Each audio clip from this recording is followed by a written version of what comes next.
And that's when Adams went on his holiday, didn't he? Yes, Yeah. he did.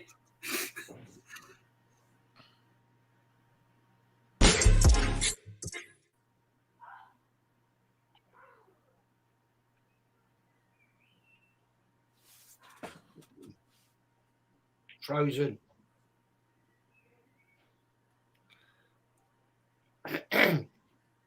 All right, Del, you all right, son? Oh, there's a bit of movement.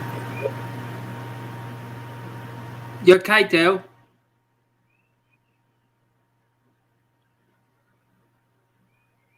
Having some issues, I think.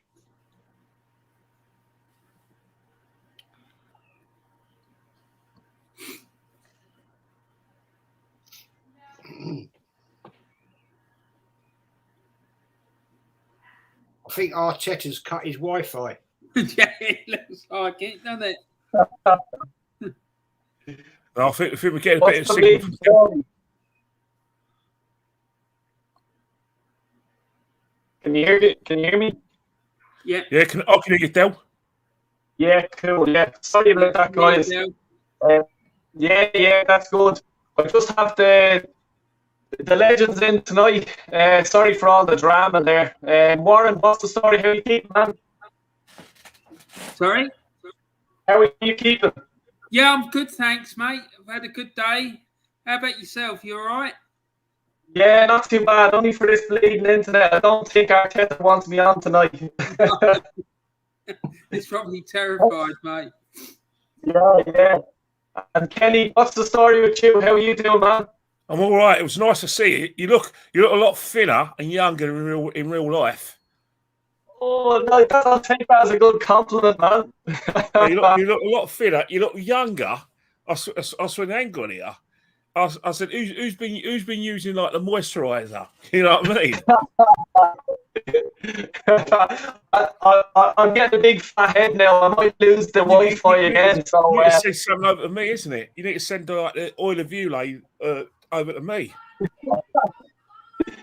That's been compliment, man. I really appreciate it. Jez, what's the story, man? All good, man. All good. Nice day. Nice weather. Went down, sat in the pub garden, chatted to a few guys. Yeah, nice day, man. Nice. Yeah, good. Yeah, no, look, really appreciate having you guys on as always. Like, you know what I mean? Real ones, as I say, you know. Look, I suppose, we're talking about the 91 season, like, you know, this is when I started really getting into Arsenal, understanding, like, you know, football and stuff like that. And look, we just have the squad up here at the minute.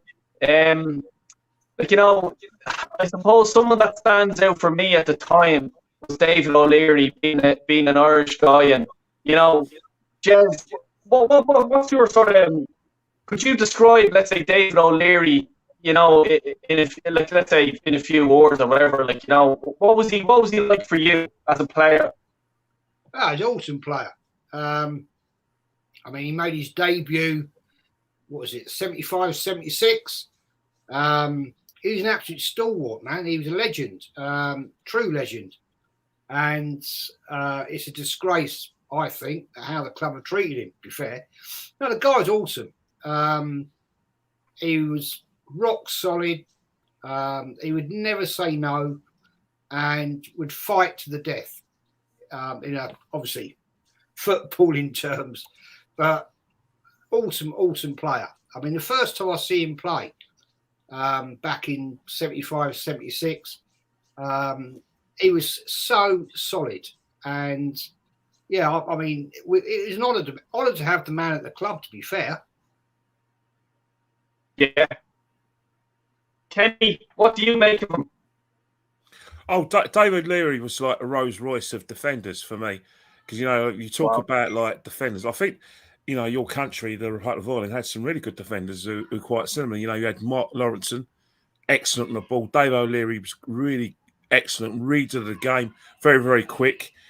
I think it was a shame that, that I think Chatty Charlton, he had a bit of an affinity with Mick McCarthy. Oh, you know, both being Northern lads. And I think it was always a case when I thought, you know what, when I used to see the Republic of Ireland play, I used to say, hang on here, Mick McCarthy and Kevin Moran. I used to think, well, hang on here, Dave O'Leary should be in there. You know what I mean? But maybe Dave O'Leary didn't sort of, how do I say it, want to play the big Jack style. But for Arsenal, he's fantastic. But if you look at that season, I think that's when when we was kind of moving away from David, and that we more getting a partnership with Adams and Bold, and that's like I think probably not that season, but it's probably the season before that, where I think that was the makers of back four. But David O'Leary was always thereabouts, so we wanted to play a back three, so he had a massive influence. And I always respect David O'Leary because when George first got the job, David O'Leary was one of the senior players to, alongside, Viv Anderson, to bring on the younger lads. Because I always say the renaissance of Arsenal started and when George Graham got a job in May 1986. Warren, what about yourself, David O'Leary? The only reason why I'm sort of picking him out, not just because he's Irish, but if anyone has been living under a rock and don't know that the chap has the most appearances for Arsenal, he's an absolute legend for me. Warren, could you sort of describe him there yourself? Yeah, well, because the thing is, when the first time I went was 1972, but the first games that I can really remember, he was the centre back, and he had a centre-back pairing with Willie Young, and then you had Pat Rice on one side and Sammy Nelson on the other. That's the solid memories that I have, right? But I remember him controlling the whole back four. He would talk Willie Young through the games, and because I remember going to the games when I was a kid. When I was growing up, I used to be like a centre half at school. And my dad used to take me because he was an ex-player. He used to play for Wycombe Wanderers when they were a non-league side. And he used to say to me, he said, Warren, what you need to do, you need to watch what David O'Leary does and how he plays and try and sort of pick up some tips from watching him play. So that's what I used to do. I used to spend most of the game watching what he does. And I remember the back four, as it was then, they all stood on a line, right on the centre line, and then when the other team started attacking, they dropped back, and then when we went on the attack, it pushed forward. But I remember him being like the epitome of what Arsenal was for me. I mean, he epitomises everything about what the club was and what it should be. I mean, he was class. Just the way he played the game, you never saw him using dark arts or stuff like that. And I know it's part of the game and that you have to do it and stuff, but I never ever see him doing stuff like that. And as Kenny Ken said, I remember him as well, bringing younger players through along with Viv Anderson. And I remember him when Tony Adams first came in the team. It was him and Viv Anderson. They'd been constantly shouting at Tony Adams, clean sheet, all the bloody game. Yeah, so I remember David O'Leary with fond memories. And I'm not sure, I think he's an ambassador for the club, but I'd like to see him have a far more senior role and involved role at the club now, because I just think we're missing a trick by not having him involved in it in that sort of way. Totally right. Yeah. Totally right. Yeah, 100%. He's a gentleman as well. Stuff like that. The way he carries himself, the Arsenal way or whatever. And just sort of looking at the squad there, Jesus Christ, there's some players there. Out of all of them, Jez, I'll give you 3 players. Which 3 would you pick for this squad today? Ooh, Alan Smith. Tony Adams. And third one's tricky.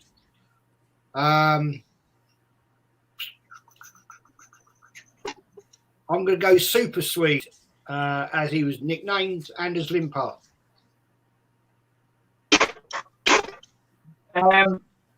Kenny, same question. 3,000.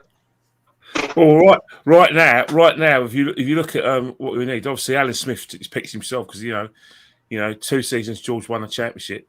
He was our leading goal scorer, so Alan Smith picks himself. Tony Adams, because that team could do with a leader, and I think in terms of like, I know Jez has gone for Anders Limpar, but I think we're in dire need of at the moment in need of a right back. So I'd have gone Dixon, Lee Dixon, because fullback options are very, very poor at the moment. Good point. Good point. Yeah. Warren, same question, mate. It's a really hard question because there's a couple of players I want in there, but if we're going to improve the squad that we've got at the moment, I'm not sure that I can put them in there. It'd be David O'Leary and David Rocastle, but Alan Smith, and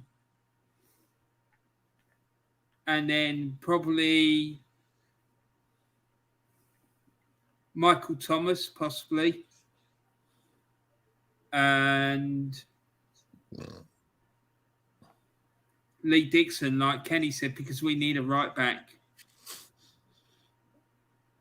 Yeah, I suppose if we're looking like Jesus Christ, I think Tony Adams just straight away he's a shoo-in. I know we're talking injuries and stuff like that, but I suppose my year Rocky, I just love the chap. I would have loved to have Rocky in. And I suppose I'm probably telling my age, I'm a bit younger than you guys, but Merson, I'm not even talking about just in general what we need at the minute, but just for characters and, for the leaders and stuff like that, I would have definitely have loved them. I didn't realise, to be honest with you, that Alan Smith had so many goals. Even the seasons previous, was he always sort of high goal scoring? Anyone? Well, I think Alan Smith, remember when George Graham's first major signing was to get a goal scorer, it was Alan Smith.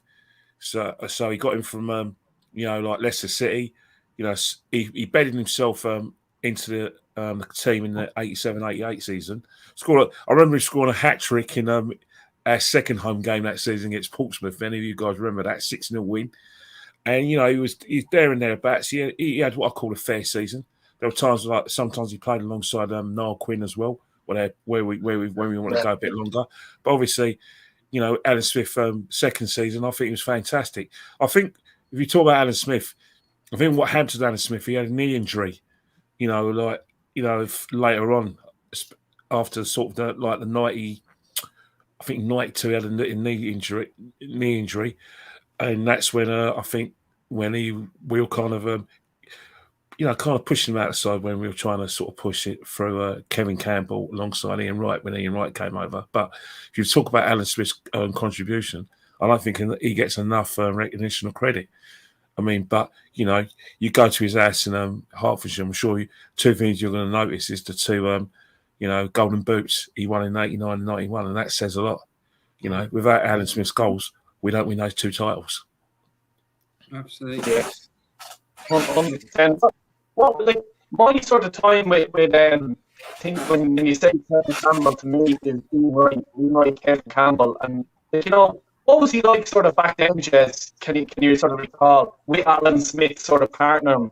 What was he was it like Lacazette, Aubameyang, let's say, just for the younger viewers and stuff like that, or what sort of striking partnership would you compare them to? Well, yeah, I mean, Smudger Smith was an icon in the way he played. He was a very, very lucid striker. Kevin Campbell, and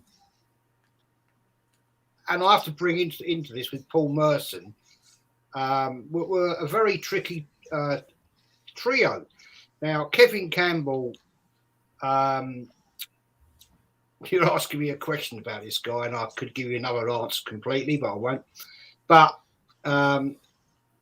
he was a quality player, and he did give Alan Smith a lot of support and a lot of assists, but also so did Paul Merson. So, but yeah, I mean, the thing with Alan Smith, he had this ability that he could suddenly just get behind the back line, threaded a ball would be threaded through. He'd get behind that back line and he'd just score at the near or far post. And he was just a phenomenal player at that time. And he quite rightly deserved his 2 golden boots. And I mean, you know, we all remember the iconic game, the iconic goal from the free kick at Field, which set the game on fire. And he did so much in this particular season. And yeah, and the guy to me is an absolute legend of the club in my book. So him and Kevin Campbell were a great pairing, but you have to also bring into that equation Paul Merson, because Paul Merson was a great feeder to both of those players. So yeah, at that particular point in time for this club, they were both absolute stalwarts, absolutely amazing. And yeah, I have to say, they were a joy to the eyes to watch. It was almost like when Alan Smith got that ball around the 18-yard box, it was a bit like Wenger's classic comment in games where Arsenal hadn't scored. And he'd say, well, Henry hadn't scored yet. But it was almost the same with George Graham with Smith. You know, and I can remember many games where Arsenal that particular season were losing a game, and Smudger Smith would step up and slot one, and we'd run out 2-1 winners or 3-1 winners or whatever, and he was an iconic footballer. And you know, I have a different opinion on Kevin Campbell, but he was his partner in fair play. What about yourself? Would you start Kevin Campbell up front tomorrow? Well, here's a question for you actually, and I'm just sort of comparing the two. Like, you know, obviously I'm just sort of getting the younger fans that are, let's say, tuning in, like, you know, get them to understand what sort of Kevin Campbell was like. Would he be better than Lacazette now, in your opinion? What, Campbell? Yeah, definitely good. I just think the thing with Lacazette is he's got the same problem as every other striker at our club. He's being coached by someone who doesn't know how to coach strikers. If Lacazette had been coached by George or Arsene Wenger, I don't think we'd be having this conversation. I just don't. I think a lot of our problems at the moment are down to the coaching of the players, because I just can't see that any of them have really progressed under him. They've either stood still at the position they were when he came, or they've gone backwards. And Lacazette certainly has, and it's certainly the case with the strikers. It's shocking. But going back to Kevin Campbell, I remember there was a lot of excitement about Kevin Campbell when he first burst onto the scene, because he'd scored like bundles and bundles of goals for the youth team. I think he scored like something like 50 odd goals or something crazy like that. And I went to see him play in the FA Youth Cup final against Doncaster Rovers, I think it was, at Highbury. We'd won the first leg 5-0 and he'd scored a few. And Doncaster Rovers were so worried about him that they put 3 players on him to mark him. Right? So I was thinking, Jesus, if this guy gets into the first team, he's going to like destroy sides. And I think he was a good striker, but I just don't think he ever really fulfilled his full potential at Arsenal, to me, sadly. But personally, I preferred Paul Merson. I thought Paul Merson was a better striker than Campbell. Because I remember when Merson came into the team, I remember having arguments with people about him on the North Bank, and then people saying, "No, he's no good. What we doing getting him in our team?" I was saying, "Listen, that boy is going to be class." Everyone was going, "What are you talking about? You're talking shit. Stop talking nonsense." You know what I mean? But for me, I prefer Paul Merson. I thought he was a better player, but I thought Campbell was a good striker, but I think out of the three of them, I think Alan Smith was by far the best. By far the best, because I mean, for me, he had lots of different facets to his game. He was good at holding the ball up if we were under pressure. You could play a long ball up to him, and he'd hold it up and bring other people into the play. And that was something about George. He seemed to like having a target man up front. Because we had him, we had Noel Quinn, then we had John Hartson. I think he was still there. I think George was still there when we brought him in. But then as well, he could spin players and get in behind, like Jez said, and he was just. I just think Alan Smith was superb, and by far the way the best out of the three of them. Well, that's my my memories of it. You guys talking about like Kevin Campbell. I think with Kevin, same sort of thing. If you look at Kevin Campbell's most memorable seasons for the football club, you talk about, obviously those last few games, those last quarter of the 1990 to 91 season. I suppose you can talk also about the 91-92 season, where I think the second half of the season, when, it was obvious we weren't going to win the league, but from January onwards, we played some fantastic football. We were battering teams home and away, especially at Highbury. And Kevin Campbell was like one of those players who was who was, prominent just as much as Ian Wright was, where he could hold the ball up and then Wright could play off him, but he scored goals as well. So when the Premiership first started, I remember Andy Gray kind of saying, "Who's the player that you're looking forward to watching when the Premiership started?" He said Kevin Campbell, and he also said made Arsenal favourites for the Premier League that season in 92-93. So that says a lot about how much expectation there was on Kevin Campbell. But the biggest elephant in the room, I think, for Kevin Campbell was Ian Wright coming to the football club. Yeah. As soon as Ian Wright came to the football club, there was no way Kevin Campbell was going to be that kind of player that we wanted him to play in terms of being the main striker. Whether he'd be able to do it, you can't say, because Ian Wright was a unique finisher. He was a complete centre forward. Not only was he good at the things we were talking about, he was a good poacher, but he was a naturally gifted street footballer who can create goals out of nothing. So, did he harm Kevin Campbell's development? With 100% he did, but it was for the good of the football club, because Ian Wright's record at the club was phenomenal. You know what I mean? But talking with Kevin Campbell, Arsenal fans probably got frustrated with him.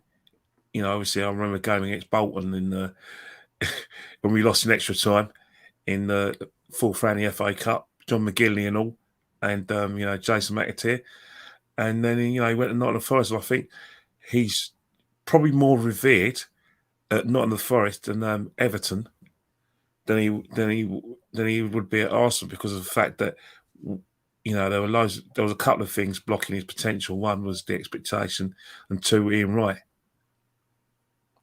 And he did have Kenny, didn't he? He did have a lot of disciplinary issues with the club at Arsenal. Didn't help his cause, and I think that's probably why he went when he did. George Graham was a big character for the club, and a tough nut manager, the sort of manager we do with right now. And he wasn't going to take fools gladly. So I think there's a lot of issues there. I mean, Kevin Campbell today comes across as, the great Arsenal pundit. Personally, I think he talks a lot of crap, but as a footballer, I rate him. But as nowadays, I don't. But you're quite correct in what you say about Ian Wright. Ian Wright overshadowed him, and his time was done, and he moved on. Probably at the right time for his career. To be fair. Oh, without a shadow of that, you know what I mean? Looking at Darren's comment there, the 91 squad added steel from 89 season. Can you sort of recall, like, you know, let's say what was needed back in 89 to sort of retain, let's say, try and retain the league? Did George Gray make signings, if you can remember, that, you know, made a difference and to this 91 season? Well, yeah, he brought in Anders Limpar, didn't he? That's one. The Super Swede, as he was called by the Arsenal fans. And he did make an impact. Anders Limpar was like a whippet. Absolute bloody whippet. His skill on the ball, and he was so bloody fast. I mean, seriously quick. I remember a game away at Palace. It was a ball draw, but Arsenal really should have won that game. I mean, we were peppering Palace, but it was one of them days. And I remember this one run that Anders Limpar did from the literally, and almost literally, from the edge of our own 18-yard box straight into theirs. Scored. Actually, I mean, if he scored that goal, it would have been goal of the season, but it didn't happen, sadly. And you know, the guy was just so impressive. And yeah, I mean, he was a great signing by George Graham. And I just wish we had a few players with the drive and direction that he had now, to be fair, because we would be a totally different team. Well, maybe not under Arteta. Maybe not.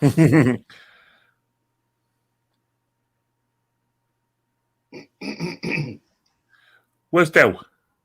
Don't know. Gone to the pub. No, but you know about Super Swede. It was like, if you know the season afterwards, you know, where we didn't retain the title, we finished fourth. We actually finished third behind Tottenham, who had to go in for that season. I think teams were beginning to work us out a bit in 89, 90, especially. And you know, one of the things that we were very good at when we won the league in '89 was kind of the Rocas on one side, and Brian Wild on the sort of left hand side, and that wasn't really working in the 89 to 90 season. So getting Anders Limpar in was a massive jolt for the football club. You know what I mean? In that kind of respect, we didn't really change much as well. You know what I mean? Well, Limpar, didn't he? He replaced Brian Marwood, didn't he? Yeah, that's it. Because Brian Marwood kind of struggled, didn't he, in his second season with us? Yeah. And in terms of like, it was getting to times when I think Rocky started to get his injuries again, didn't he? In the season. Yeah, his knees started playing up in 89 and 90. And if you look at the appearance record for that, you know, wonderful season, he was hampered by injury as well. So it was a lot of adjustments in that respect. We still had Niall Quinn as well in 89, 90. So that respect as well. That, you know, Alan Smith wasn't as effective the season before. So it was just like, as you said, Jez, fine tuning of in terms of getting playing with wingers, which Alan Smith kind of thrived on. Yeah, absolutely. Yeah. What do you think, Warren? Well, I was just sitting here thinking about Brian Marwood, actually, when you were talking about him, and because I remember him from the '89 season, and then also we had Kevin Richardson in the midfield, and he went, and it just, I think what happened was the 89-90 season, I think we found it very difficult to be champions. And I think it's a problem a lot of teams face when they win the title. And because whenever you play against anyone, they're going to get that extra bit of motivation to beat you because they want to be able to have the mantle of beating the champions in their locker. Do you know what I mean? And it's something we've not done. It's not regained a league title since the 30s, have we? So, you know, and like you and Kenny said, like David Rocastle was picking up his injuries, and Brian Marwood, you know, was beginning to fade, and I'm just looking through the rest of the squad there. Like Warren, I just want to ask you a question there, mate. Paul Davis, how good was he? Because like I vaguely remember him, to be honest with you. I do remember him, but like, you know what I mean. I didn't remember. I'm just looking at his appearances there. He's 36. You know, so he obviously played a big part. Yeah, mate, that fella was absolutely class. How he never got more England caps, I just do not know. I don't know whether it had something to do with that incident with Glenn Cockrell when he broke the bloke's jaw. I just don't. I don't get it. I remember being at the game at Highbury after he did it, and the North Bank were chanting that he's better than Tyson and all this carry on. But mate, he was absolutely superb. He was so, for me, he was like really, really comfortable on the ball. He was really creative. He was hard as nails as well. Do you know what I mean? He wouldn't get pushed off the ball easily. I just loved the bloke. He was one of my favourite players. And he never ever stopped working. And in fact, I remember one of his first games, and if not his first game, was away at Tottenham. The year that we went to the Cup Winners' Cup final, and we ended up having to field like a virtual reserve team. Because the day we beat them in that game, 2-1, I remember I had to go with my grand's house with my dad, and he was out in the garden doing the gardening for her, and he come running into the house saying, Arsenal reserves 2, Tottenham 1, and he was laughing his head off about it. But yeah, mate, he was superb. I mean, I don't know what the other two think, but I still can't figure out how he didn't get more England caps, because I think he deserved them. Yeah, that's actually something that I do remember, is that he wasn't getting picked for England that much. Kenny, I'll go to you on him. What did you make of him, Paul Davis? Say that again. Paul Davis, what did you make of him? I think Paul Davis is probably one of the most underrated players and underappreciated players we've ever had. You think about it. He made his debut for Arsenal when he was 18 years old in the North London derby, a massive game on Easter Saturday, 1980, being a stalwart at the club.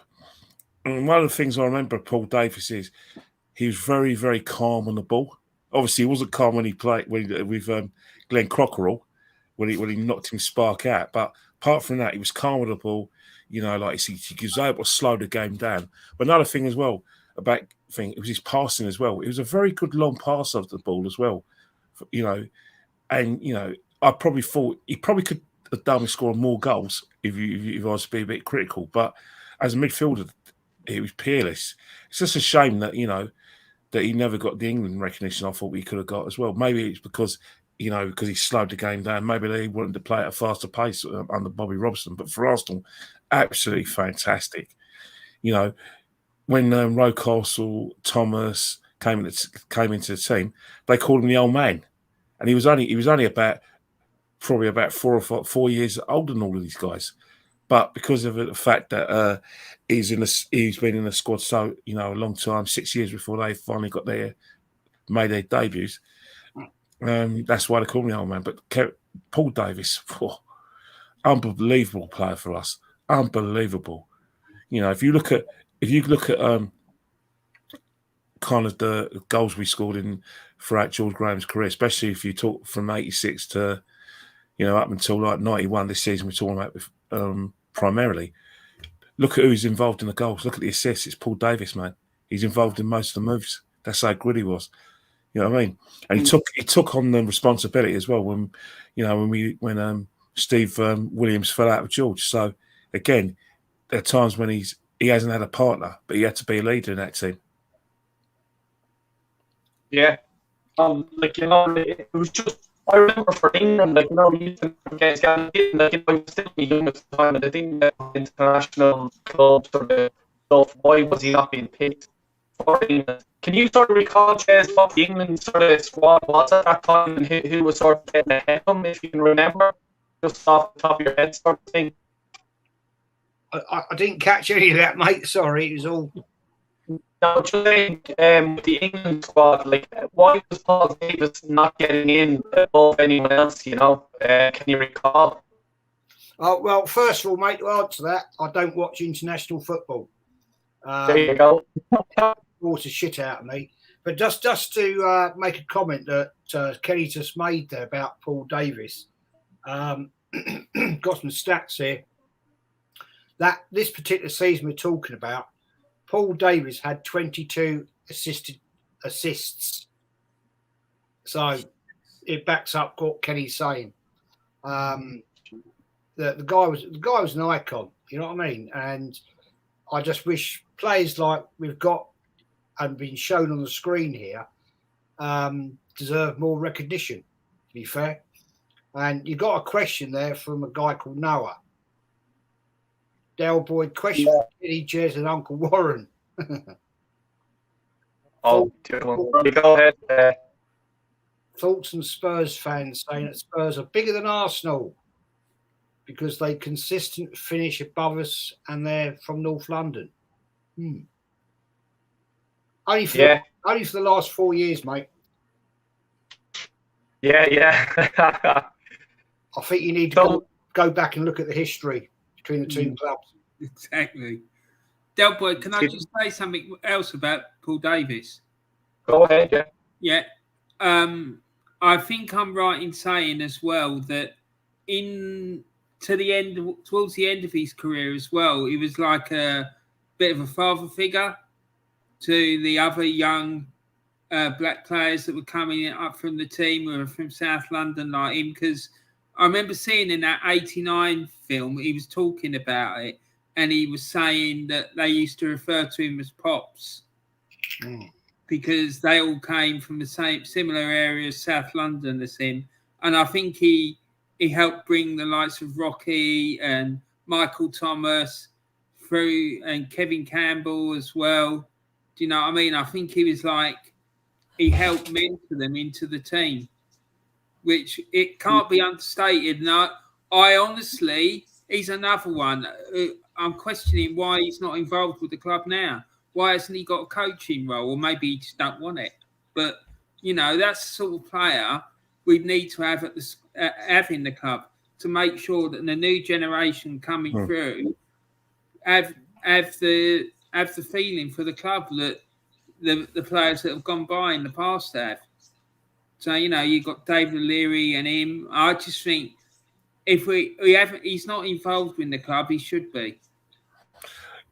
Yeah. So you know, he did have a coaching role at the club, Paul Davis, but there was some sort of a situation where he was looking for promotion and I think to sit on the bench really, because I know he coached through the youngsters and the underage teams, and what's happened is that instead of him getting a promotion, Arsene Wenger promoted Steve Bold to the bench. So I think Paul Davis, you know, was in the process of taking the club to a tribunal for an unfair progression. So that's probably why.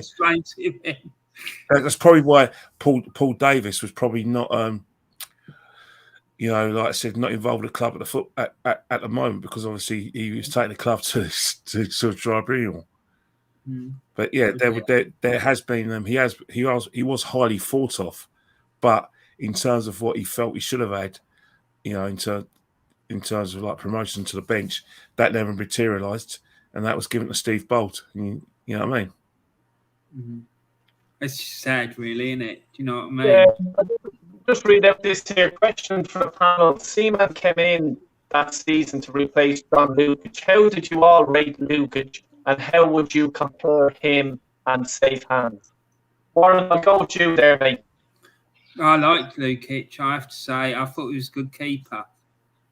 But Seaman was better. And, you know, you can't argue with his record. Do you know what I mean?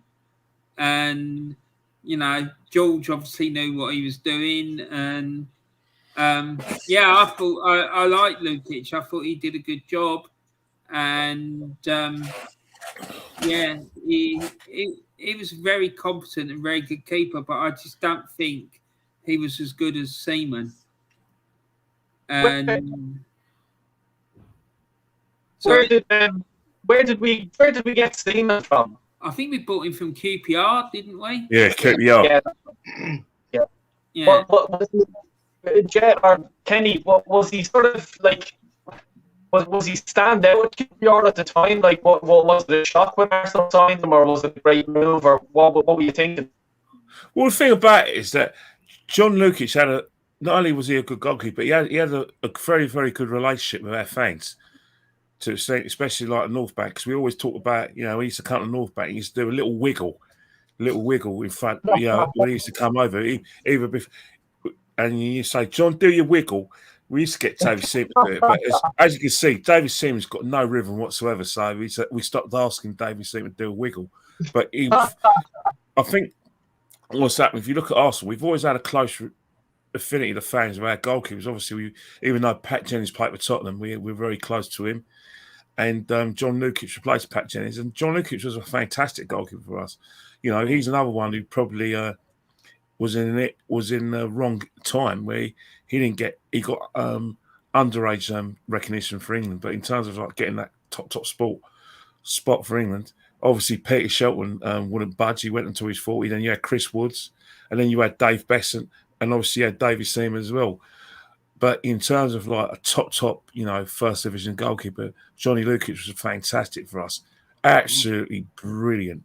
I remember a game against West Ham in the 86-87 season where he basically saved their bacon at Highbury with an excellent performance. But I think was it, remember the transfer deadline day, guys, used to be at the end of March, end of the financial year. So at the end of March, that season, you couldn't make transfers after the 1st of April. So on the 31st of March, that's when you can make transfers. And I think we were trying to buy David Seaman from Queen's Park Rangers with an event of John Lukic going the other way to Queen's Park Rangers. But the reason why it didn't happen is because John Lukic didn't want to go QPR. So that's how much George Graham rated David Seaman. But if you compare both goalkeepers, I think David Seaman filled the goal a bit more. He was more of a compact goalkeeper to the extent that he made it look easy. John was very good at his angles and narrowing his angles, but David Seaman was better. It's ironic because both of them were coached by Bob Wilson. So it was, and even when they were at QPR, David Seaman was at QPR and John Lukic was Arsenal, both Bob Wilson. So I'm sure he was highly recommended by George Graham. But I think George Graham just thought, you know what? If I want to sort of dominate football, you need a kind of dominant goalkeeper. You know what I mean? And I think he probably thought John wasn't that. But it was again just like buying Ian Wright to replace, replace probably Alan Smith eventually, and probably get Kevin Campbell outside. That was a right decision, and getting David Seaman to replace John Lukic was proved to be the right decision. But again, it wasn't a popular decision by Arsenal fans. I can tell you that now. We really absolutely loved John Lukic. Well, he went on to win the title, didn't he, with Leeds United the following season? Yeah, absolutely. Yeah. But David Seaman was an awesome goalkeeper. And the only difference I would say my opinion, between John Lukic and David Seaman, personally, I think David Seaman commanded the box more, and he was far better in his ability to catch the ball. And he had a bit more dominance, I would say, if that's the correct word. I don't know.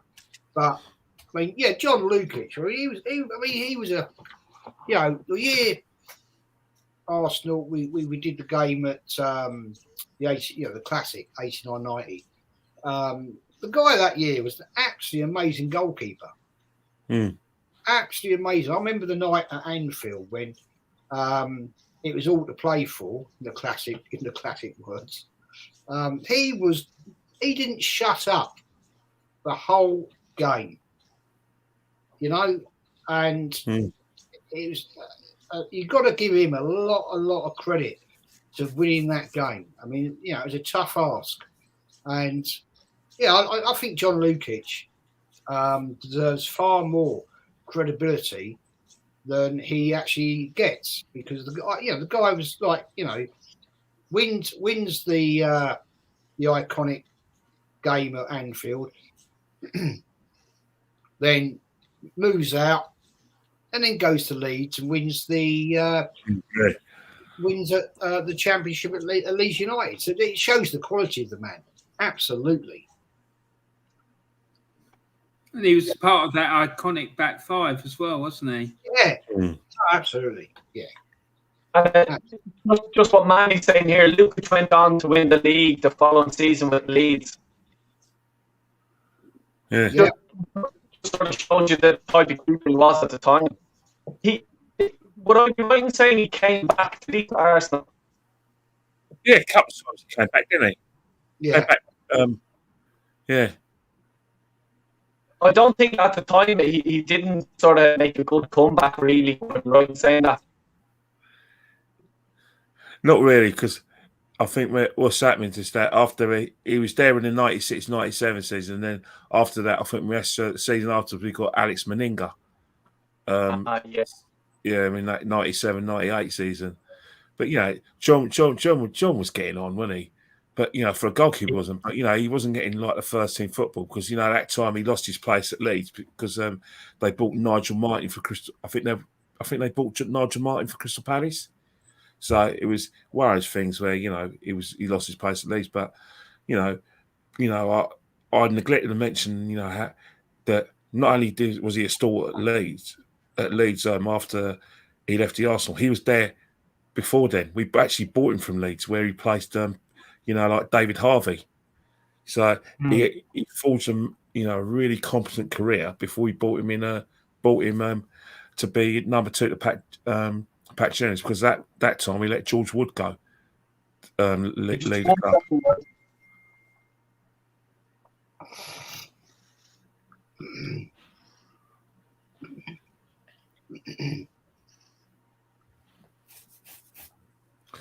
Do you remember the wiggle, Jez?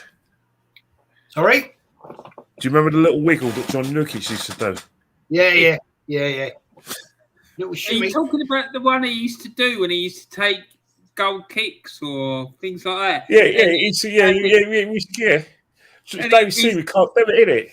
Yeah, David Seaman's got no rhythm. His fist used to come out or something like that. Yeah.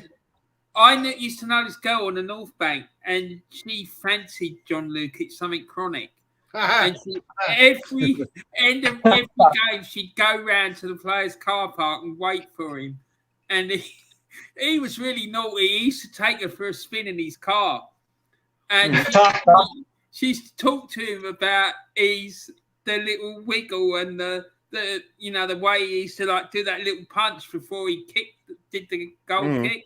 Oh, you know about it. Do you remember when he used to start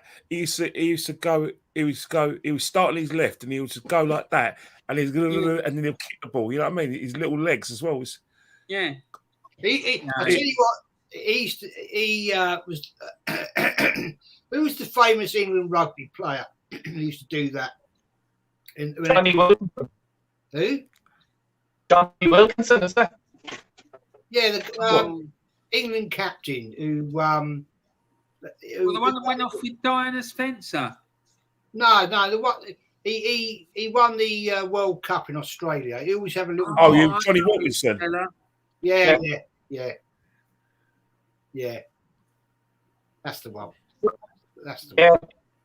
So, like, what can you recall then? Like, you know, like, this is the season that Arsenal went, let's say, unbeaten until we met Chelsea at the time. Now, I think we're going to have a small little debate here. And Jez and Warren don't know this, but Jez, you said it was down to our defence was completely missing. Yeah, go on. You can. Will we go back to this? Will we leave this till the end? It might get a bit heated. But yeah, okay. So this is the league division, right? This is the only game we lost all season. Okay, I just wanted to skip forward to this. Chelsea 2, Arsenal 1. Tony Adams is the only one that was missing there. Jez, we're calling you out. Why did Arsenal lose this game? In a friendly way, mate. In a friendly way.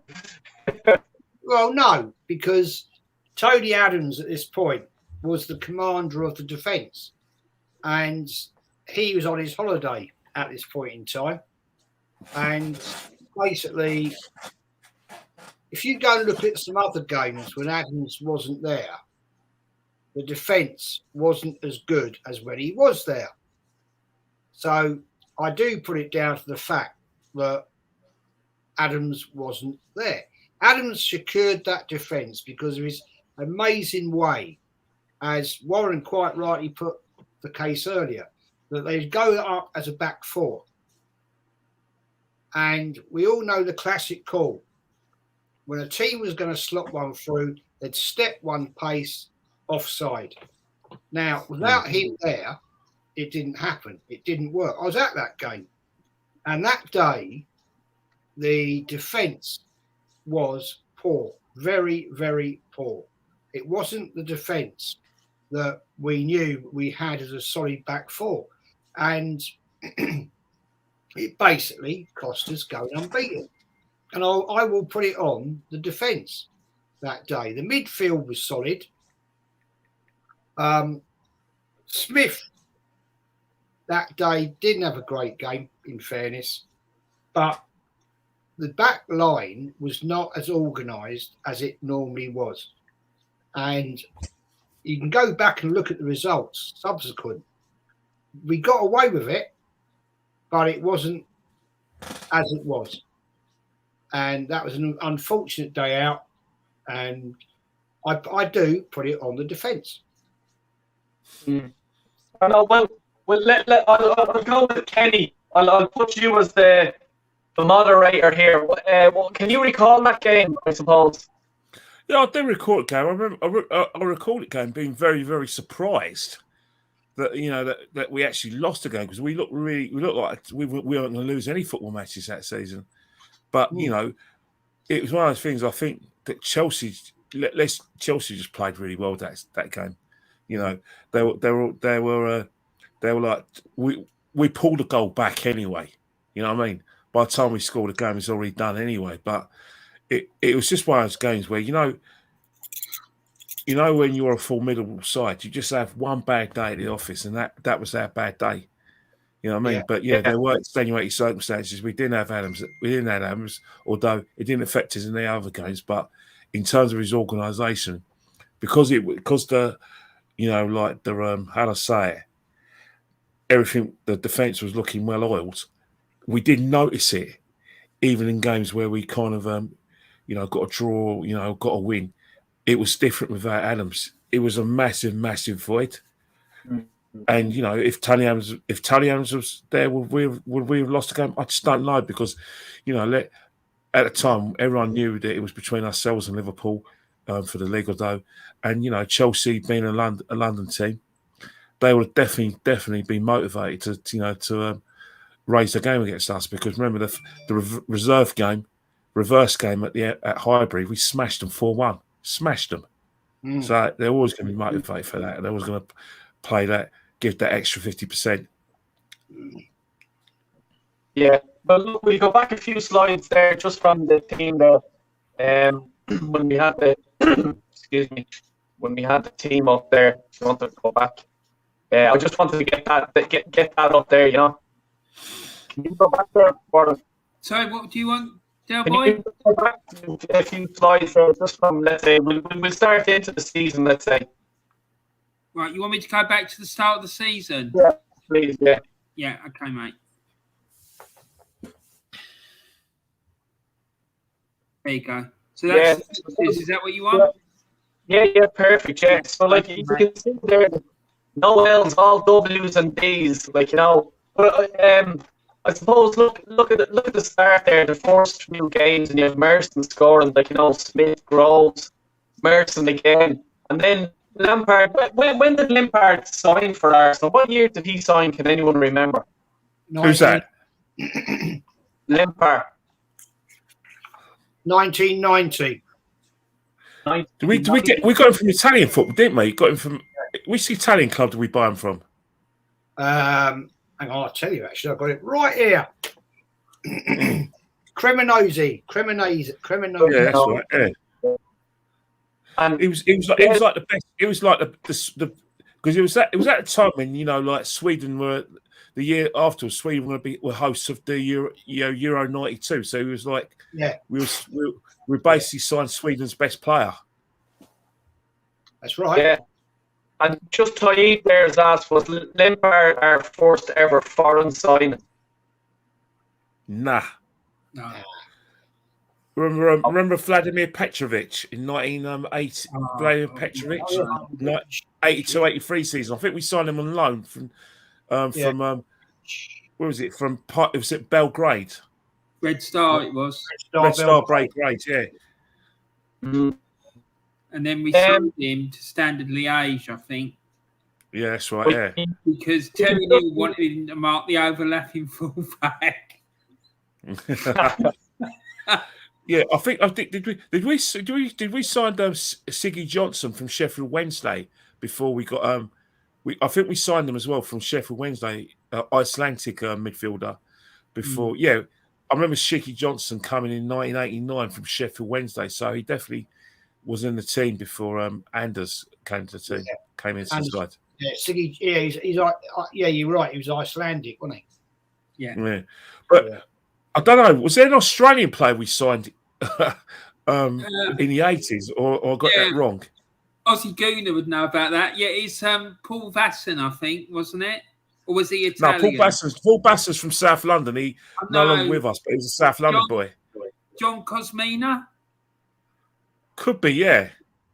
I think he was a striker, wasn't he, Kenny? Yeah, we signed an Australian, but in terms of like someone who was going to get in the team, I remember Siggy Johnson from Sheffield Wednesday, although he never really made an impact for us. Mm. Yeah, he played a couple of games, didn't he? Mm. Yeah, that's right. Yeah. Limpar, you can just see there. Look, scoring 3 games in a row. Like, you know what I mean? Like, he's such a good player, man. Oh, he's awesome player. Yeah, and even Rocky there. I'm just like, even the home game against Chelsea. Like, people probably, let's say the younger sort of people that are tuning in. Like, Chelsea back then weren't exactly great, and look, they weren't a team that did beat us, But you can see the result there. We bet them 4-1 at home. Limpar, Dixon, yeah. I think Del. I think that time, Chelsea, that was their second season back in first division. Because remember they got relegated when they lost a playoff to Middlesbrough in 1988, and then 88-89 season. It's quite ironic because everyone talks about Hillsborough on the 15th of April. Liverpool obviously had that disaster with Nottingham Forest, but on that day, Chelsea and Leicester City were playing at Filbert Street, where both sets of fans set up a meet for, obviously for. I'm not going to go into it, but that's a significant game for Chelsea as well. But season afterwards, they were excellent in that season. They came back in 89-90 season, and actually did the double over us, if my memory serves me right. No, we actually drew 0-0 at Stamford Bridge, and David Rocastle missed a penalty, and then in March 1990 we lost at home because Johnny Bumstead scored the winner for Chelsea. A very rare occurrence during that time for Chelsea to even beat us at the Highbury. But yeah, so we owe Chelsea. Going back into the 70s and early 80s, Chelsea were a yo-yo club. They were definitely, yes. They'd go down into the second division, come back up again. And I remember one season, they even nearly got relegated down to the third division because they were that poor. Yeah. Wow. And that was when Ray Wilkins was playing for them as well. Oh, yeah. Yes, that's right. Yeah. Chelsea haven't always been a big powerhouse that they are now. They were. Yeah, I think when they got Ruud Gullit, that's when they started attracting, like, I think the foreign players that they got to this day. Yeah, and Viali and stuff like that. He was a great player as well.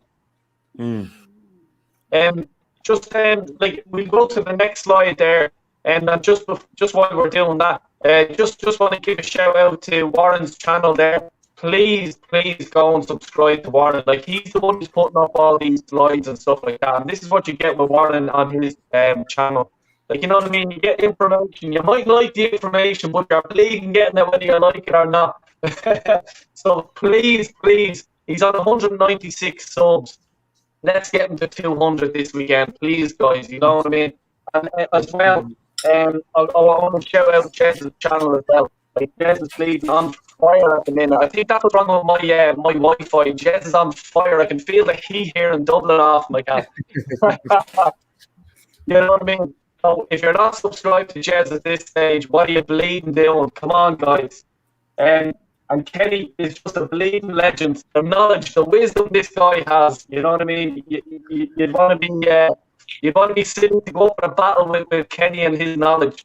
So look, 21st of August 1990, Wimbledon 0, Arsenal 3, goal scorers Merson, Smith and Perry Groves. What was Perry Groves like, Warren? I liked him. I really did. He was hard-working. He had a good eye for goal. We got him from Colchester, I think. And I remember when we signed him, I was thinking, what's he doing? What's he signing this fella for? You know, and I honestly thought he'd bought him for a backup. Do you know what I mean? Like a squad player or something. Yeah. But no, he came into the team. Initially, he replaced Charlie. And fair play to him. He took his chance and he did really well. I remember him being quite pacey as well, but he had a really, really good eye for goal. And the thing about the fella I didn't like was that at the time, apparently I used to look like him, right? I was on holiday in Ibiza, and I used to get people coming up to me saying, "Are you Perry Groves?" And then we were in a club one night, and this girl I was with, we were walking out, and someone threw a beer glass, right, a pint glass at me, and it just whizzed past my head because I had the Arsenal shirt on and everything. And I went to turn around and confront the person, and I got dragged onto the coach by this girl. In all seriousness, I thought Perry Groves was a great player for us. Worked really hard, and then there was that song about him, wasn't there? The famous song about him being number one is Perry Groves. Number two, Perry Groves. Number three is Perry Groves. Yeah, exactly. No, I liked him. I thought he was class, mate. So that was there. That was the crazy gang as well. Was that sort of, Kenny? Was that the crazy gang back then with what you call him? Fucking hell, he's gonna have me head. Vinnie Jones. Oh, no, I know what you're talking about. I think at that time, Wimbledon still was a very, very good side. You know, they still had obviously Vinnie Jones was at Leeds, although he went to Sheffield United that season, but they still had a fulcrum on their side. You know, Dave Bessant was still in goal. Dave Bessant actually left, so they had Hans Sagers in goal for them. Oh, yeah, but they still had players like Johnny Fashanu. They had Laurie Sanchez. They had Alan Cork. You know, Gibson was still there. And, you know, that season, John Fashanu scored 20 goals that season for Leeds. So 20 league goals that season, alongside Niall Quinn and Man City. So Wimbledon were a very, very, very annoying team. One thing about Wimbledon, right, is that teams looked down their noses at them. They moaned about the way Wimbledon played. They moaned about, you know, getting the mixer. You know, they moaned about their dark arts. But I'll tell you one thing, right? They had some phenomenal. The reason why they were able to stay in the first division, which became a Premiership from '86 up to 2000, is because they had brilliant players. I don't know how they produced those players, but the players that they had went to, like I said, bigger clubs for a lot of money. You know what I mean? And let's just say Wimbledon are one of those teams, right? Can easily go to Anfield and beat them. At that time, when Liverpool were massive, they can go to Newcastle and beat them, go Old Trafford and beat them. They can come to Highbury and beat us. Because the reason why I say that with Volition, they did. Wimbledon punched above their weight. They've rarely sacked managers because they never changed anything. The only manager that got sacked was Peter With. But, they had managers like Dave Bassett, Bobby Gould. Then after Bobby Gould, they had Joe Kinnear, managers like that in between them. And they actually had Arsenal coaches as well. I know Terry Burton, who was with Arsenal, he coached. He was one of the coaches alongside Don Howe as well. So Wimbledon Football Club, I know a lot of people treat Wimbledon as the black sheep of English football, but you shouldn't, because it's the most beautiful thing that has ever happened to football. And it basically gave football people from lower class backgrounds in terms footballing terms the ability to dream that you could take on the big boys and beat them. Absolutely. We go for the next slide there, don't we?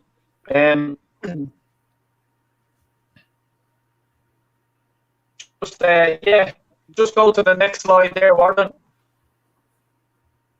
So here we are. That was the team that they 3-0. Captains Adam Bold, Winterbourne Dixon, Rocky Davis, Thomas, Limpar, Merson. Merson, I always thought he was the winger. Is that correct? Is it up front? Yeah, he started up front. And then when later on he would be put out on the wing. Because I remember one stage we were playing like a 4-2-4 formation, and then you had Smith. God, how was it? I can't even remember now, but I remember there was 4 of them going forward, up front. But yeah, Merson, when he came into the team, he came in as a striker, but then later on he moved out to the wing. So that's how that happened. Well, we'll move on to the next slide there. This is where it was. Start of September, Liverpool top. We're sitting in 5th. It's quite hilarious. What you're showing in that line is that every time we go through these programs, memories kind of shift. You know that for the first 11 games, you're probably going to know it. First 11 games that season, 3 teams were unbeaten. Guess which 3 teams were unbeaten? Oh, I know Liverpool, Crystal Palace, Arsenal. No, it was actually Liverpool, Arsenal, and Tottenham. So during that period, up until November, all 3 teams were unbeaten, and actually Spurs were a good bet to actually challenge us and Liverpool for the title, because that was kind of the sort of aftermath of Italian 90, and a certain person from Gateshead was the biggest personality in English football. Every time you picked up a newspaper, back pages and front pages, he was on it. It was basically Gazza mania, Gazza absolute mania that season. Is this sort of the season that he started? Was it? No, it was. He joined. He actually made his debut for Newcastle in 84, 85 under Jackie Charlton, and then obviously under an Irishman, Northern Irishman, Ian McFall, and then after that, Ian McFall sold him to Tottenham, and then he went under. He was managed by Terry Venables, and that time we always knew Paul Gascoigne was going to be a massive talent, but obviously the breakout period for Paul Gascoigne was Italian 90. Then after England get to semi-finals, losing to West Germany and getting 4th place, Gazza mania was absolutely mental. Do you remember it, Jez and then Warren? Gazza mania. Yeah, huge. Wasn't he managed at Newcastle by Bobby Robson for a while as well, Kenny?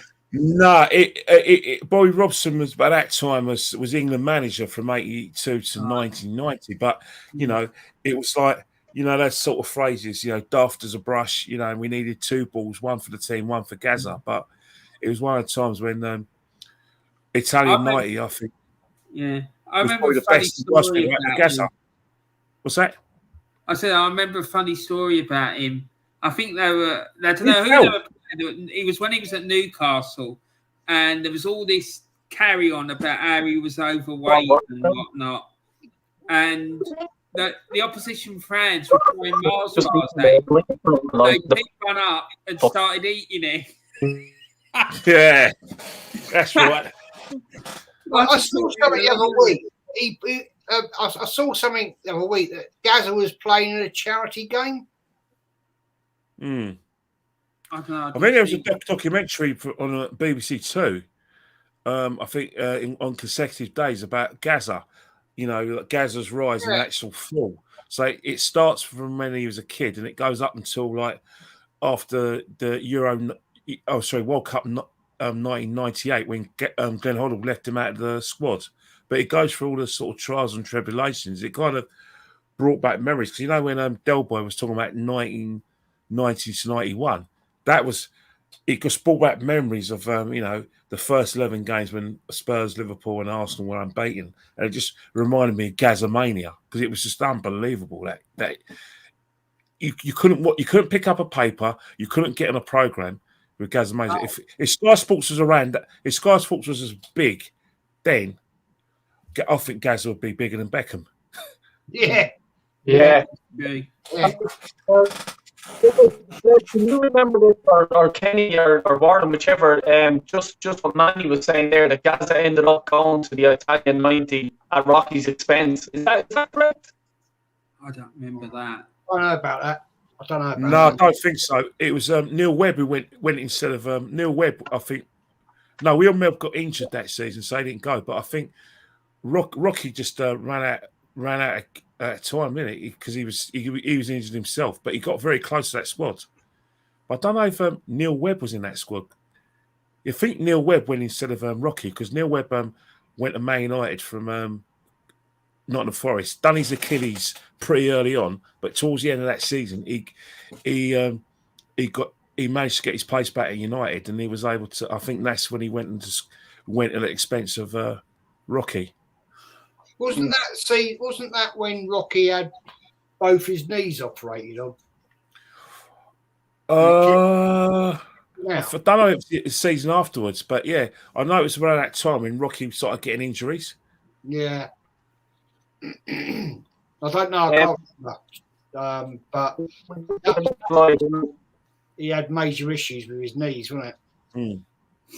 Well, no surprise if you saw the way Rocky played. Rocky was like, if you don't mind me saying so, I remember a challenge between him and Stuart Pearce when Stuart Pearce was obviously just came from Coventry to Nottingham Forest. He's Nottingham Forest's left back. Roy Castle's our left winger. Both go for a 50-50 ball. And I actually thought a bomb went off on the pitch, because it was a massive bank. And when I looked at it, it was both of them getting up and dusting themselves off. And I was thinking, bloody hell, you know, it's little wonder that Rocky didn't, you know, had any injury, because he's very brave for a skillful player. He was brave. He was as strong as an ox. That was one thing I used to like about him. You know, you wouldn't be able to knock him off the ball or, you know, physically intimidate him. He just wouldn't have it. We'll go on to the next slide anyway.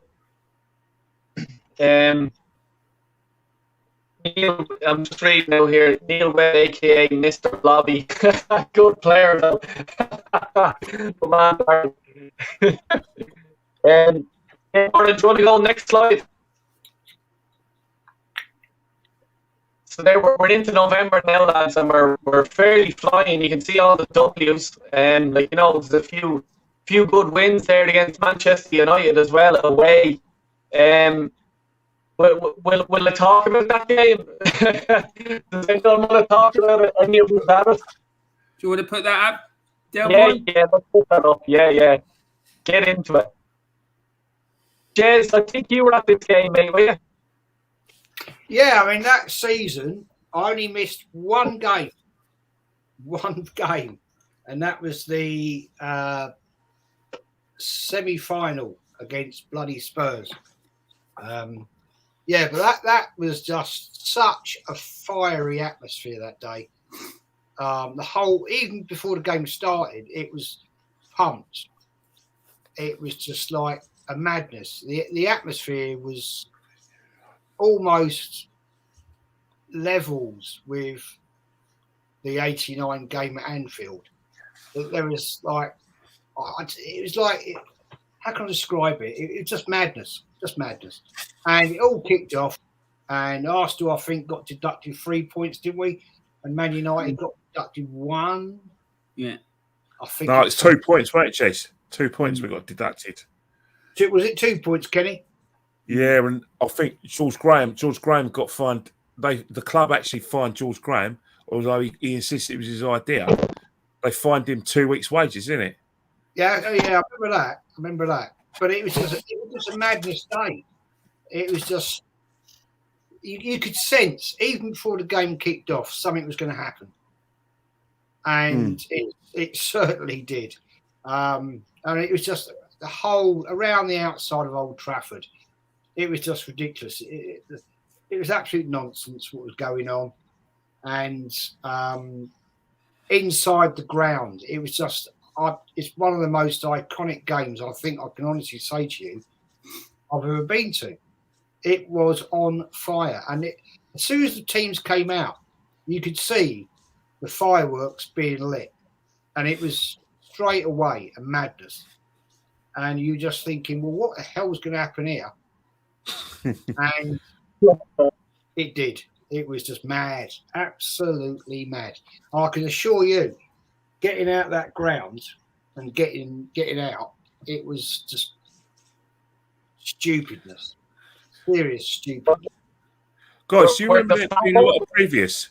There was a lot of previous. Like I think that game, it was a build-up from, like there was a lot of issues between Arsenal and Man United over the years. Obviously, there was an issue between, David Rocastle when he got sent, when he had a battle with Norman Whiteside a few years back, when he kicked him when we lost our unbeaten run in '87, and then you had the sort of battles between McClare and Winterburn over like McClare getting a penalty in '88, missing it, and Winterburn going in his face, and then the season afterwards, that time we won in 89, Tony Adams scored on both ends. But there was a situation where that Winterburn and McClare were having a little bit set to, and McClare's got around the net and Winterburn's pretending to go down unconscious. So there was always a bit of beef. And there was a bit of beef between George and Alex Ferguson.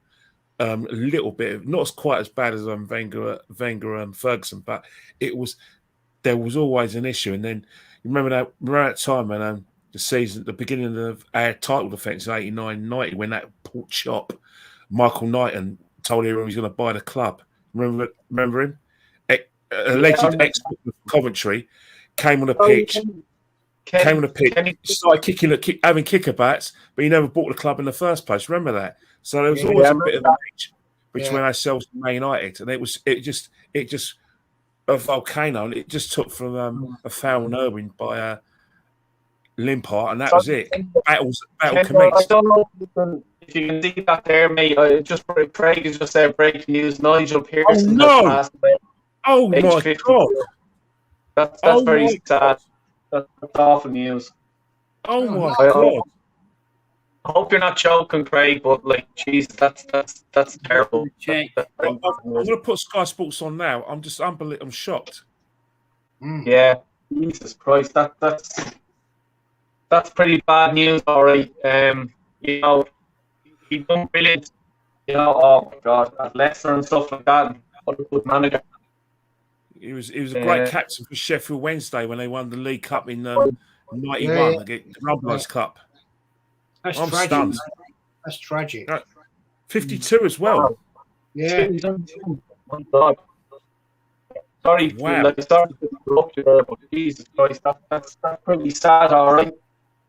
Yeah, my God. Oh shit.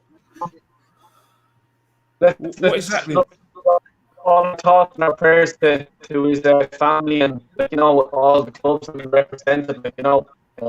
Very passionate man. What I remember him from, and I love that type of player. It's very very sad news. That Wasn't he the one that started off the Leicester City charge to the league title? Mm. He was managing the season before they won the league title, and he came in near the end of the season, saved them from relegation. They then sacked him at the end of the season and brought in Claudio Ranieri, and he took them to the title. Right, guys. You want the good? You want?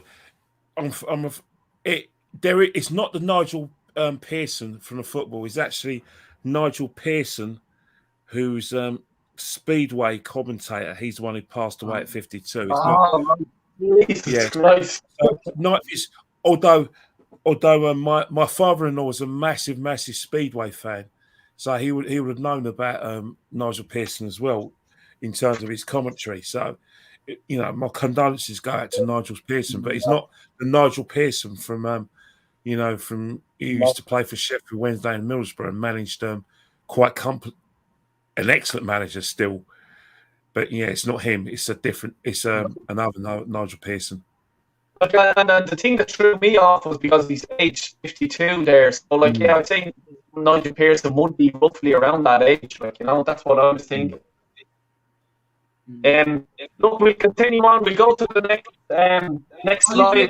Say something about this one. The United Arsenal thing. For me, it went back to the 79 Cup final, probably even before that. But then it got really intensified when, in my opinion, they stole Frank Stapleton from us. Traitor. Hate Frank Stapleton. Traitor. Yeah. They signed him for £900,000, and at the time, I reckoned he was worth $2 million. And I just think it was an absolute bargain purchase for him. I really do. And I never really forgave him for that. Do you know what I mean?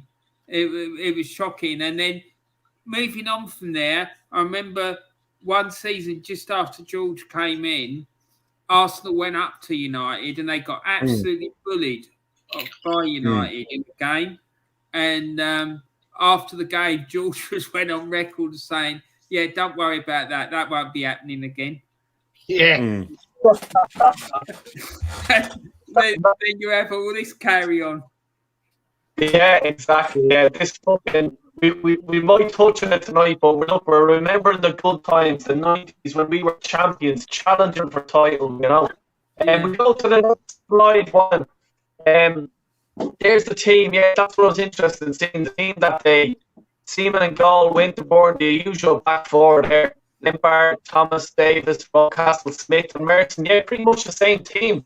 Groves and O'Leary. The way 11, 14. Back then, there's only 2 subs. How many were you allowed subs back then? Yeah. Dear boy. I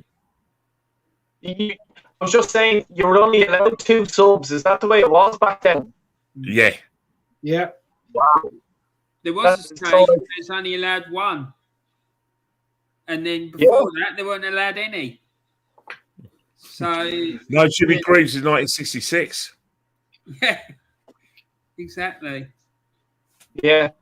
Right, let's go on another slide there, Warren. So we're into December.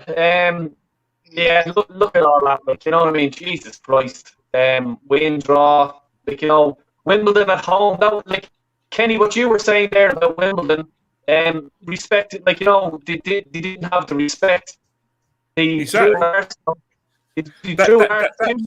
That was Wimbledon all over, Del. That Wimbledon on their day, they were a competent side. Let's not forget their first season, full season in the top flight. They finished 6th. They finished 2 places below us. That's how. good at the side they were. And they obviously we beat them home and away, but they went to Anfield and won, went to Old Trafford and won, went to Spurs and won. They were one of those teams that you respect. You kept on saying. I think, if you don't mind me saying so, I think the same sort of kind of like sentiments towards Wimbledon were the same sort of sentiments in this country towards the Republic of Ireland. Like when when we found it difficult to beat the Republic of Ireland on a big shack, it was a case of if England got the Republic of Ireland on a proper pitch, they're gonna swarm the Republic of Ireland without showing respect in the fact that the Republic of Ireland had some really good players who played at top flight clubs home and abroad. It's the same with Wimbledon. They had good players, but people just couldn't understand a team with a really poor ground. Flower Lane it's a shithole, and they had poor facilities. I think their players are getting paid. The highest paid player must be getting paid £300 a week, as opposed to first division players earning about maybe £1.5, £2,000 a week. They really were the paupers of English football. Yet they got together and they kept on beating the top teams, and teams couldn't take it.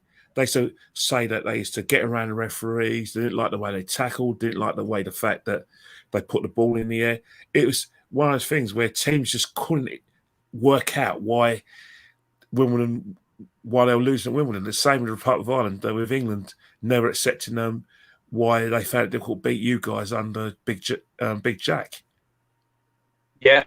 Big Jack just used to always put them under pressure, hit the long ball. I'd like to actually talk to you guys about the 1990 World Cup sometime. I think we got an L1-1 draw, which is Kevin Cheesy scored a goal. But yeah, I'll say nothing. The English thought that they were they're going to wipe us off the park, but you're 100% right, Kenny. That didn't happen. We were the Wimbledon of the international stage, But Warren, anything there stand out for you, mate? The game. Well, I was thinking about the game with Wimbledon and what Kenny was saying. The thing was that when they went in to play against certain teams, they didn't show them any respect. And a lot of teams didn't like it. They got their feathers ruffled and stuff like that. But when they played us, right, we were willing to roll our sleeves up and scrap with them if we needed to. And then we obviously had the technical ability and talent to get around them. So, but we were also willing to scrap with them as well, which a lot of other clubs weren't. And that's how because of the way they had and the way they used to intimidate the opposition, that's how they would get their victories. And they were a good side. Let's not get it wrong. They're good players and all that, but they had that air about them, and they would intimidate you. And going to Flower Lane wasn't an easy place to go and play, because there'd be no hot water in the showers, and you know what I mean. And you'd have the likes of Vinnie Jones and just John Fashanu squaring up to people, and it was just really rough and ready, And so there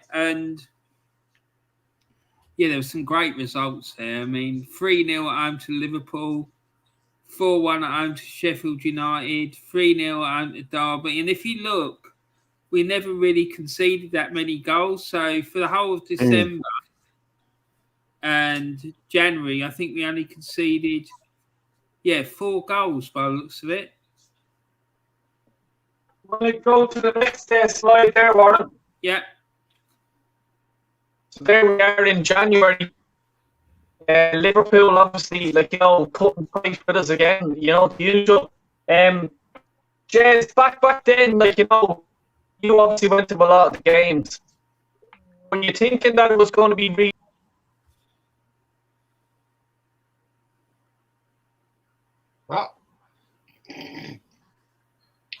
No, he said you went to a lot of the games. Did you think it was going to be really it was going to be really hard for us to win the league that season? In all honesty, I thought it was going to be very, very close. After the 2-point deduction and Man United's 1 point. But the difference with this team and the way George Graham had them battling, I had big major confidence. And when you used to see the team turn out at Highbury and at away games, they had this swagger and they had this confidence. And I had utmost faith, but we all know, don't we? We're all lifelong football fans. You always know it only takes 2 or 3 games for it all to go wrong. Like we've seen in the last couple of weeks. Everybody's bigging it up. Oh, Arsenal going to get 4th, Champions League, da da da da da da da da. Roll the drum. We lose Palace 3-0. We lose Brighton 2-1. We're away tomorrow at Southampton, which we haven't done well at for a while. Let's get it right. So you always have, even when we went the fantastic season that we're invincible, and we had a lot of dodgy games that season. Let's put it right. There was a lot of games where we were behind and then we'd pick it up and win. We'd win 1-0, there was draws, and we lost and all this. So to answer that question, Kenny, I did have confidence, but you always have that niggling doubt. You always have that bit of doubt in your head. You're thinking, oh, well, we're away today. The classic one. The classic one. I remember going down to Chelsea, and I remember going down the tube, and there was about, I don't know, 6, 7 of us, and we're going we should get a result today, and this, that, and the other. What happened? Now we lose. So with football, you can never, unless you're 20 points clear, right? And that don't happen. You can't say, oh, yeah, we're going to win the league, because you just do not know on the day what's going to happen. Simple as. I think definitely right. And I think what's happening is that we were kind of in the era where the Premiership hadn't arrived, and there wasn't the cases where there was teams who could just bridge massive gaps. Obviously, Liverpool at the time were at their pomp, although if you look at that, it was probably their coming to the end of their domination. Yeah. But teams were there wasn't so much. It wasn't a shock if someone like Ipswich gets close to winning the league, or Derby County winning the league in the 70s like they did. It was a much more closer thing because we didn't have the massive swathes of TV money. Live football was only it was only with us for about, was it 7 years? The first live game was Spurs versus Nottingham Forest in '83. So that time we were just making do highlights. There was one season where there were strikes in where they weren't showing football in 85, 86. So in terms of live football, we weren't sort of besieged with that. Although for instance, it wasn't a case like now with the Premiership. You've got wall-to-wall games. Every game's virtually live abroad. They were selecting games. So in that respect, plus we were kicked out of Europe, so we didn't have the European revenue. So it wasn't so much a big gap. So every game you could expect to be beaten, even though you probably had bigger attendances, but it was quite even then. Do you know, I found out a fact the other day, and I didn't know this, doing the research I'm doing through various books and stuff.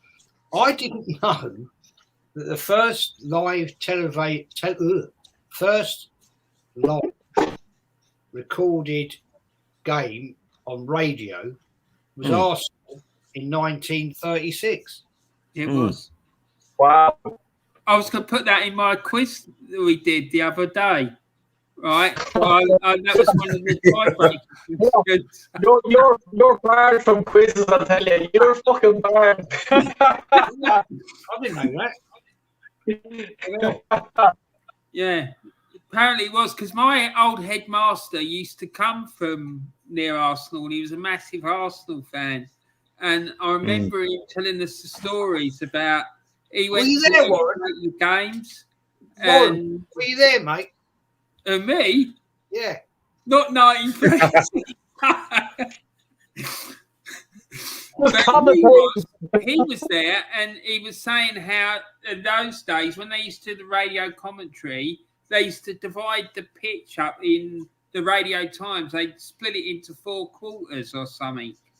And they would say, I'm like, for example, Hapgood passes it from zone A to Drake in zone C. Oh, shit. Like that. Yeah. Jesus. We go to the next slide, Warren. Yeah. Into February now, and you just see the 1-L. We talked about that, the Chelsea game. But Jesus, I'll tell you one thing. We came back well, after the Chelsea lost. Crystal Palace 4-0. Then you've Liverpool, Liverpool beating them 1-0 away on the field. Kenny, can you sort of recall that game? Yes, I can recall that game because I think at the time it was getting close to the time, and that. But I think by that time, I think it was a few days before that, a few days after. I don't know if it was before or after. Kenny Dalglish. That was the season when Kenny Dalglish resigned as Liverpool manager. So it was around that kind of time scale that happened. I don't know whether it happened before or after. But one of the significant things I remember about that is that Liverpool had a midfielder called Jan Molby, who was spraying passes around. Like I said, he was Paul Davis, but I think he's probably a bit better, in terms of Paul Davis, in terms of like the fact that he won a bit more. He wasn't as fit as Paul Davis. He was. Let's just say he was a chunky fella, but he had excellent passing range, good vision. So it was actually the birth of David Hillier in terms of the man marking role. So David Hillier came in the team for Michael Thomas, if memory serves me right, and George put him gave him a Pacific job, mark Jan Molby. And it was a game where Liverpool were.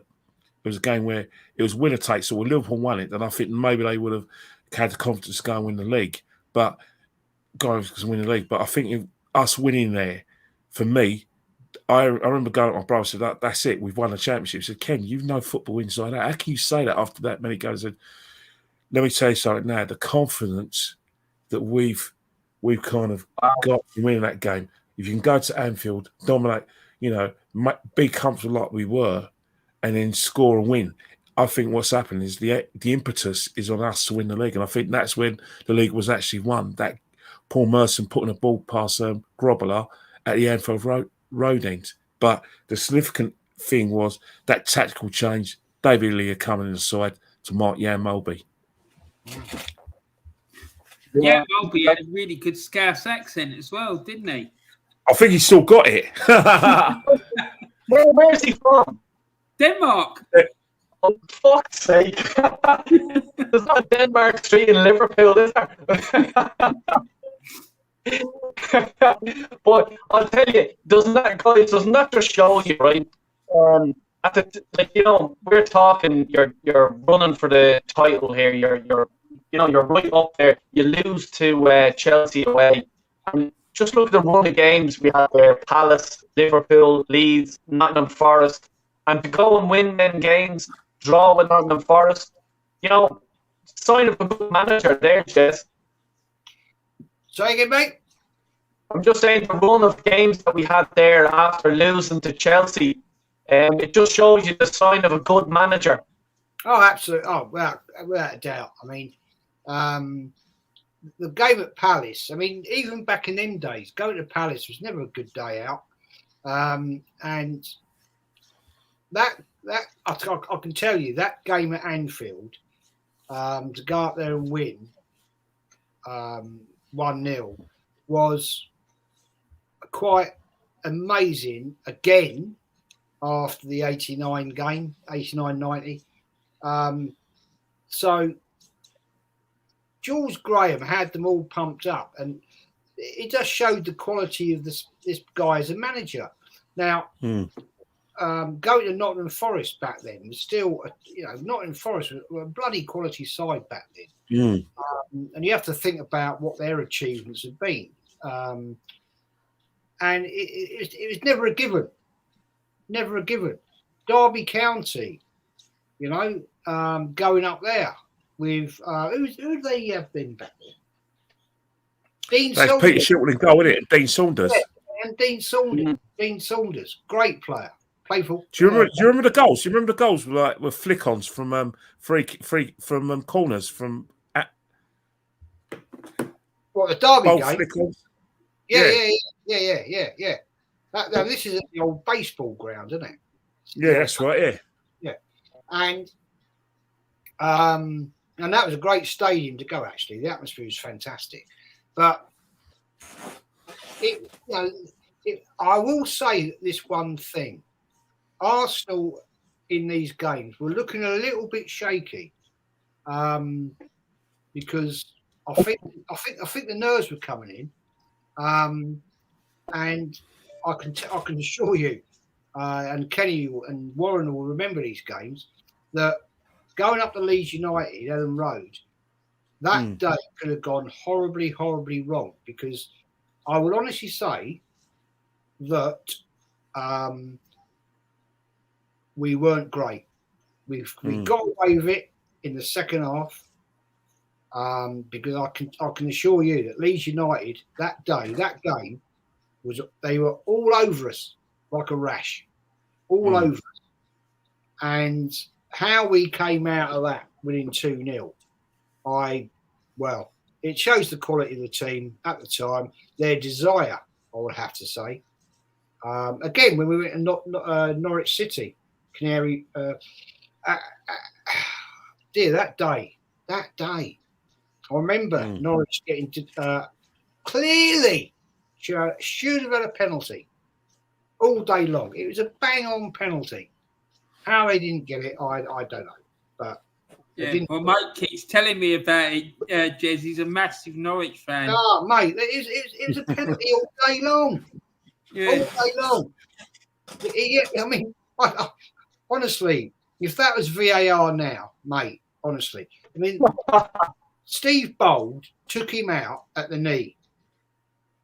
Oh, jeez. He honestly did. All right, fair enough. It was a very wet day, and he went in for the tackle, slipped, and literally took him out on the back of the knee. Now, how that was never given as a penalty, the referee, it went out, it went for a goal kick, and the linesman didn't do anything. The referee just gave goal kick, and Norwich were going mental, and you can't blame them, because if that had been us, you'd be like, what the hell? And I even think Steve Bold, when he got up, he went, how did I get away with that? How did I get away with that? Oh, dearie God. Honestly. When we were onto the stage just about Nottingham Forest, I was actually looking on, I forget what it was on, but I seen a quote from Cloughy. Like, what a legend of a manager. Like, my God. And the quotes this chap had were, it's just phenomenal. And someone asked him about hard working, okay? And he said, Rome wasn't built in a day. And he says, yeah, you're right, yeah. Rome wasn't built in a day, but I wasn't involved in that project. Yeah. That's him. That's Cloughy. Oh, what a legend. I wasn't involved in that. Hero. He absolutely loved Kevin Campbell, by the way. And he kept trying to get him. There's a really funny story. I'll see if I can dig it out. I've got a video clip of it, of Kevin Campbell talking about how Clough tried to get him to go to Notts Forest. And apparently they played at Highbury one night and he was pissed, Cloughy. He was sat in the dugout and he kept saying to Campbell, "Don't you upset me, Campbell!" in the game, and yeah, I've got a clip of it. I've been talking to these Notts Forest supporters about it, and if I can find it, I'll send it to you three guys because it's really, really funny. It really is. Don't you think, guys? Don't you guys think that Cloughie, it was clear, right? When we look back on it, and hindsight is like a wonderful thing, but some hindsight is correct, that he was probably at his worst in terms of his alcoholism. He was clearly an alcoholic at the time. Yet he was still winning massive games. They virtually dominated the League Cup towards the end. Do you know what I mean? No, he was, and then, you know, even after Peter Taylor, he produced a great side with his son Nigel, and he had players like Stuart Pearce. He had good players like Scott Gemmell coming over. He had Gary Crosby. He had Chettle. You know, Sutton. He was still producing these good players coming through, but he was at the height of his madness, which at the time it's clear it was alcoholism. And it's just amazing how he can still do that. And he had Roy Keane as well, didn't he? He brought him over. Of course, Roy Keane coming over from Cork. Yeah, that's right. 100%. Roy Keane and how Cloughie had Roy Keane at Notts Forest when he first came over from Cork. And Keane always says that he's the best manager that ever managed them. You know, now look, it's probably a slight thing by Fergie, but, you know, you couldn't argue with him, but let's be honest about it, you know. We'll go to the next... Fergie throws people under the bus. Fergie threw a lot of his ex-players under the bus, and Keane had a point. You know, if players put it in for you, why? As much as I admire Sir Alex Ferguson, respect him, I think he's very money motivated.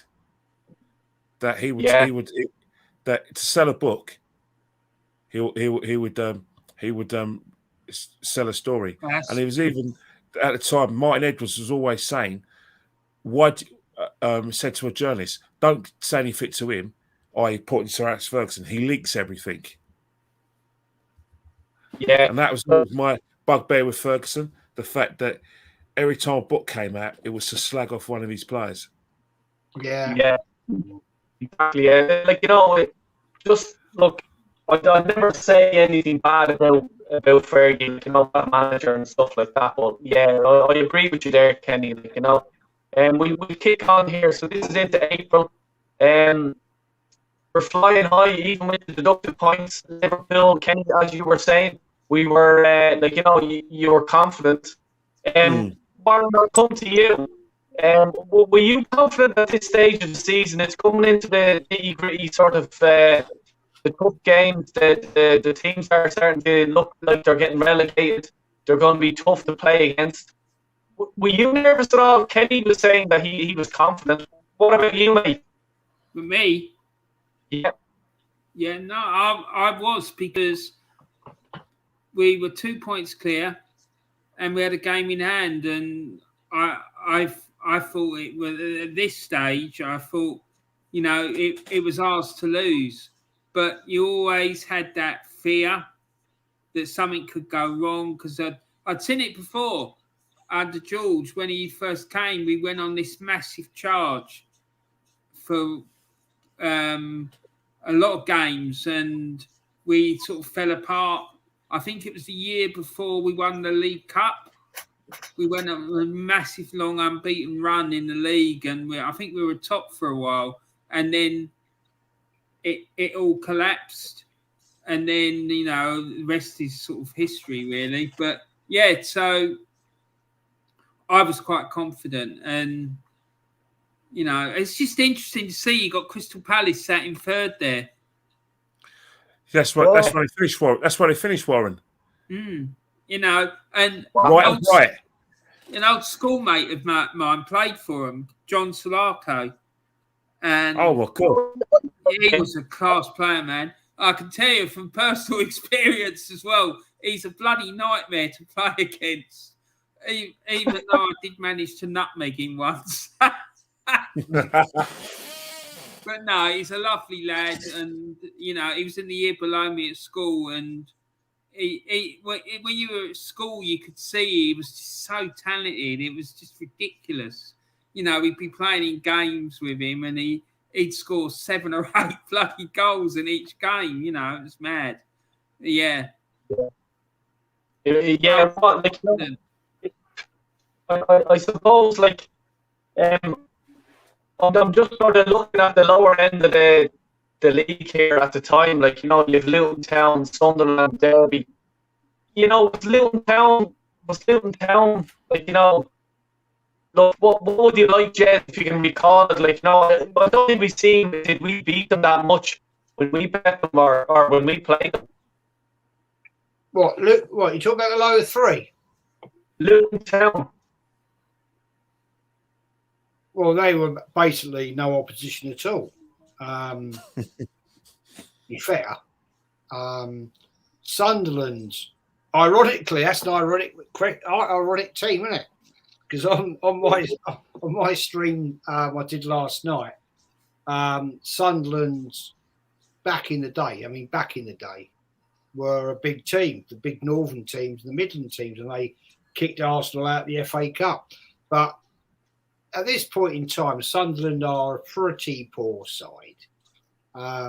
Derby County are a pretty bloody poor side. So, I'd never had any doubts that Arsenal would beat these teams. Back then, Aston Villa, having achieved the success they had over the years, really weren't great. So at this point in the season, I still had doubts, because we all know what Liverpool can do. Liverpool are always a team that can bite you in the arse.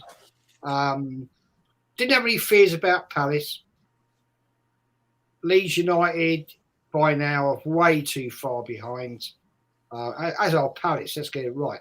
So the fight now is between Arsenal and Liverpool. But to answer your question, Luton, Sunderland and Derby County, Arsenal had creamed them. And so my only question at this point in time of the season was, would Liverpool, even though we beat them twice, if Arsenal started to drag behind, then they would win. Even though we had a game in hand, we could still lose it. And I suppose you could call me a bit of a fan that likes it all concreted. And sometimes in league battles, it doesn't happen, does it? No. But Jez, even at that time, the way Warren and Kenny were there saying that they were confident in it, were you confident that, Arsenal were in control and, the way, let's say, for example, we had 2 games in hand of United for the run for the top 4. It should have been in our hands, but were you confident with this, sort of Liverpool coming behind us?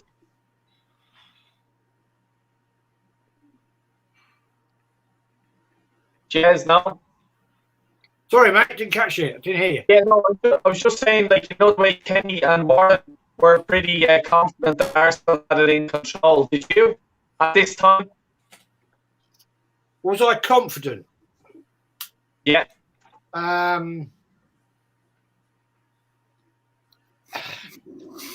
Yes, to a point, but knowing how Arsenal can go horribly wrong, and we've seen it, we've all seen it, we've all done it.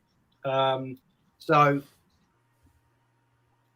I'm one of these fans that, as I've said 4 weeks ago on your channel, I've said it on Warren's, I've said it on Lee's.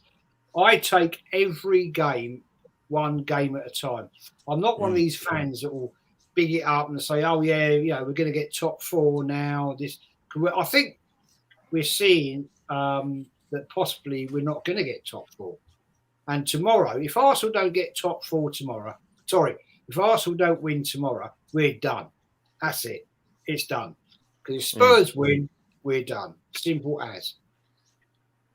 We'll talk about that in a minute. I think they're fucking done already. And I'll talk about this stuff at the end, being honest with you. If people give me about 5 minutes of your time, I'd love to talk about it. But look, I just want to say, big up Gracie, mate. If you've not subscribed to our channel, what the hell are you doing? Get subscribed to Gracie, mate. She's an absolute gem. She knows the stuff about Arsenal. And I'm sure the whole panel here will agree with me on that. Will we go to the next slide? Big up Gracie. Big up Gracie. Yeah, go and support her channel because she's done so much for me. Unbelievable. 100%. Exactly. Right, we're into the April and May 91. Aston Villa got absolutely slaughtered. Kenny, can you remember that? Because the only reason why I'm saying that is because it's such a big score, 5-0 at home. Oh, I remember it for one reason. David Platt had to go in goal for part of the game. He had to go. David Platt. I remember David Platt had to go and goal for part of the game. That's why I remember smashing them. But I know. But in terms of Aston Villa, season before that, they was runners up in the league, and then they kind of fell away after that. And that's when David Platt was taking Italian lessons because it was obvious he was about to leave the club. But the reason why I always enjoy playing Aston Villa and beating them because over the years, Aston Villa have caused me nothing but havoc over the years. Like it's one of those clubs, right, where they're capable of coming to Highbury or the Emirates and getting a win. Yeah, they're capable. Or you go to their ground and you go there really confident, and they go and spoil the party. So even at that time, it gave me great pleasure for us to give Aston Villa the hiding in the half, and the fact that that David Platt had to go and goal for part of that game. That's what I remember a lot about that game. But again, it was if you look at the run of games, for me, we were just relentless. We were relentless, no matter how much Liverpool trying to put us under pressure where they were scoring probably more goals than us in that run. And I remember a game against Derby County, winning 7-1.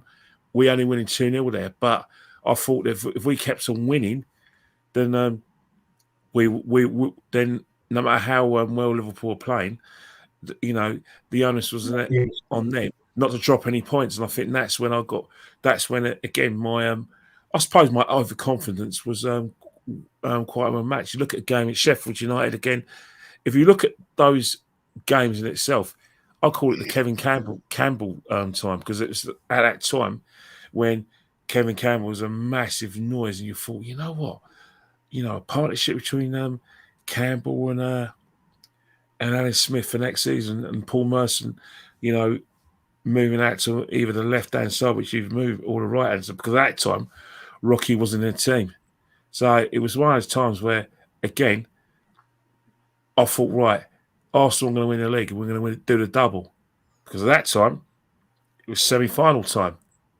And who were we playing in the semi-final that time? Yeah.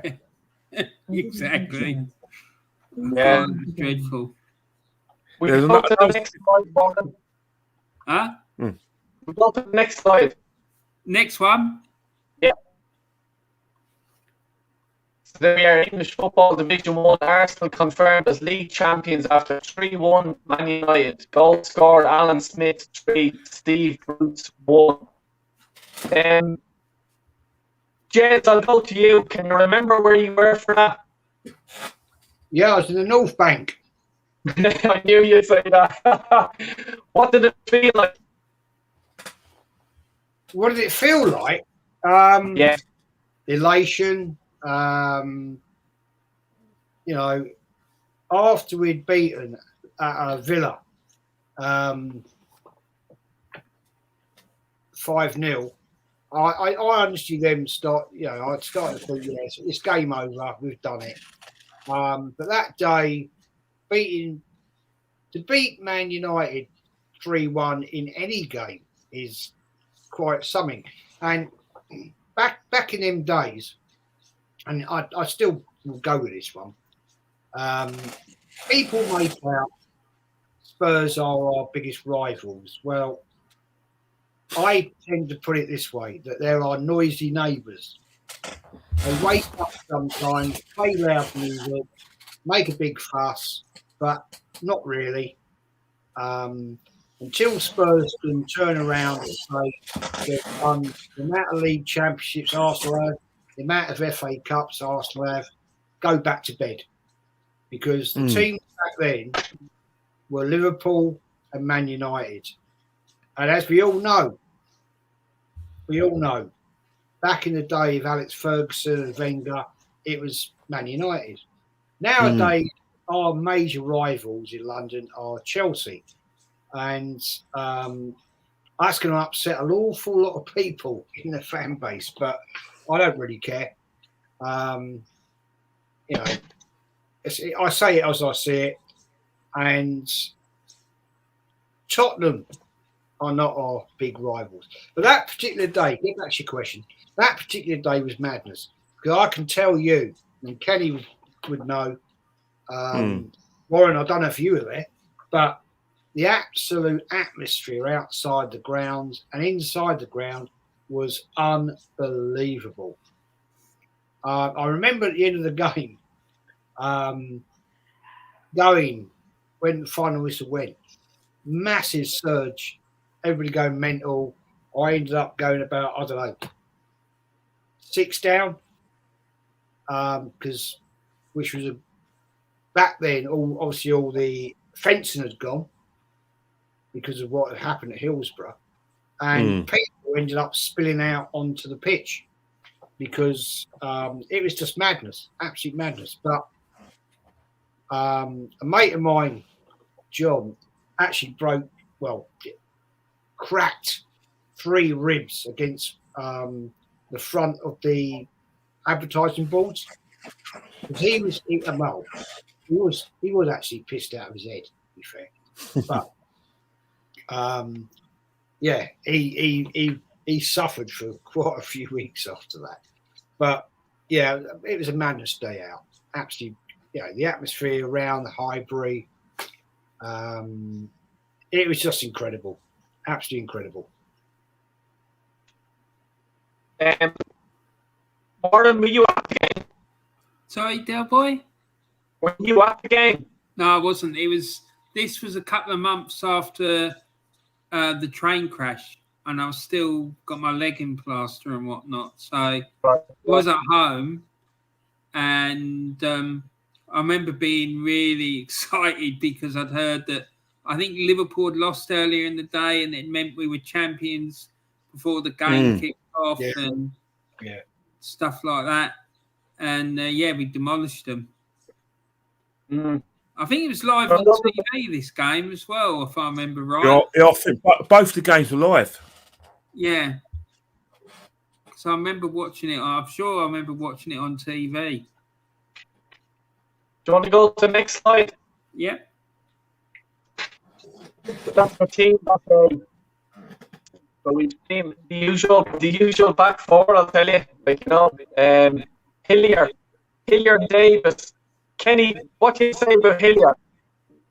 Well, in terms of like Hillier, it was that time when he did Pacific man marking jobs for George Graham, and he tended to do that even after that game. But that was when, for me, it was the beginning and end of Michael Thomas as an Arsenal player, because I think that's when Michael Thomas was very much, for me, Michael Thomas deserves a medal, because when he first came into the team, he was a fullback. He could either play left back or right back, and then we played him further into the midfield, where he did a very excellent job, where he could actually get past the strikers and get into the box and score some significant goals for us. But in terms of, I think, what George wanted in bigger games, he probably wanted someone who could hold, and that's probably one of the reasons why, with Paul Davis in the side, he didn't have a holding player, and I think that's when they kind of fell out. But Hillier he wasn't pleasing the eye, and I think it was the beginning of the time for me where Arsenal became less creative, where we didn't have much creativity after Paul Davis was gone.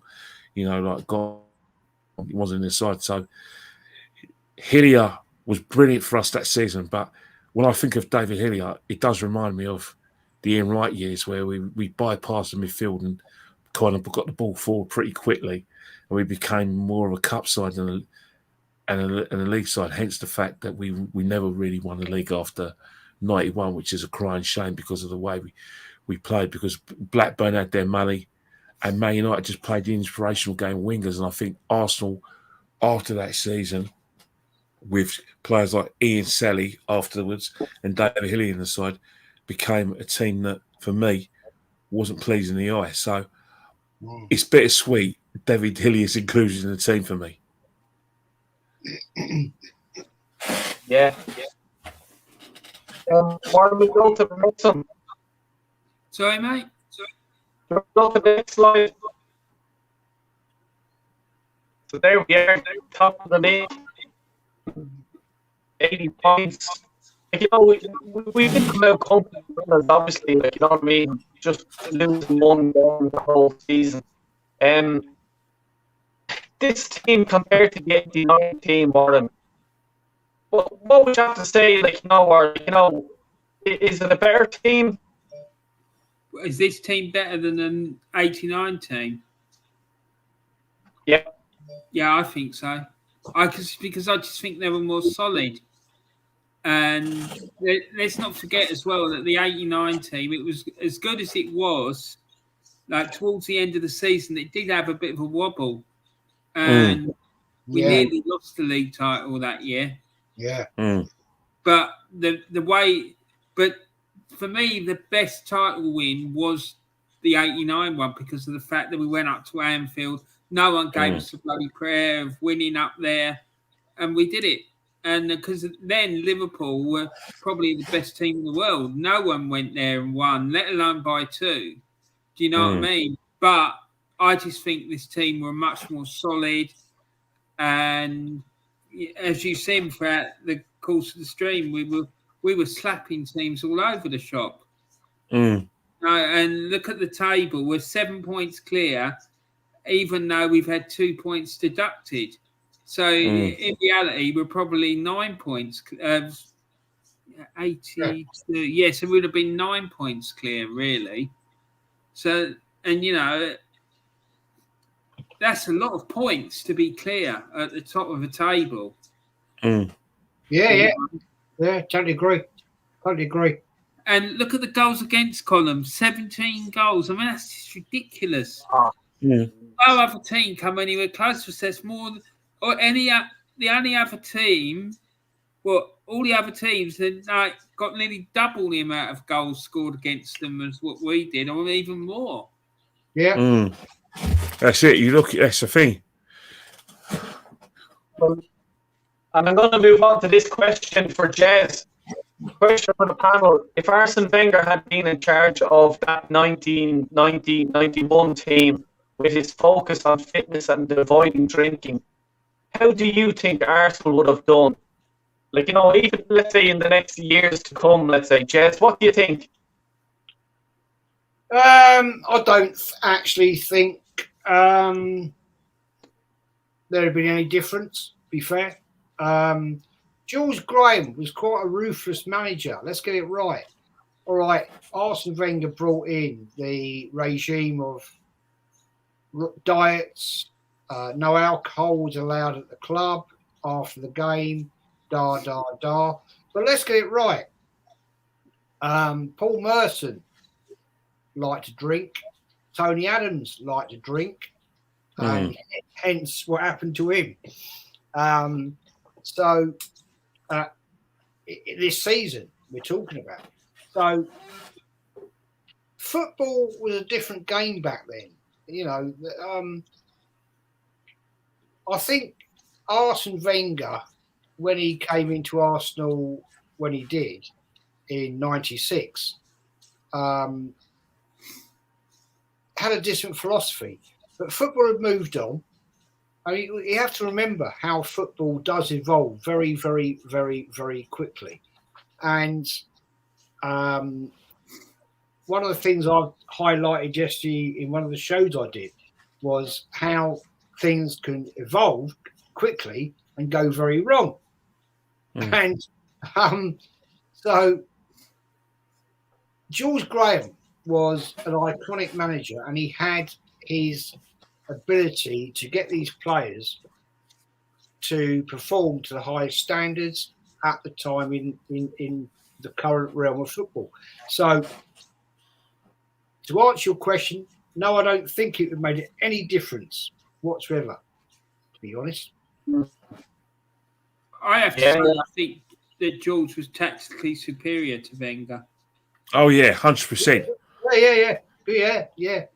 Absolutely. Well, I think Jez is right. I don't think it would have made the slightest bit of difference. Well, the thing about it, guys, George was very strict with players on diets anyway.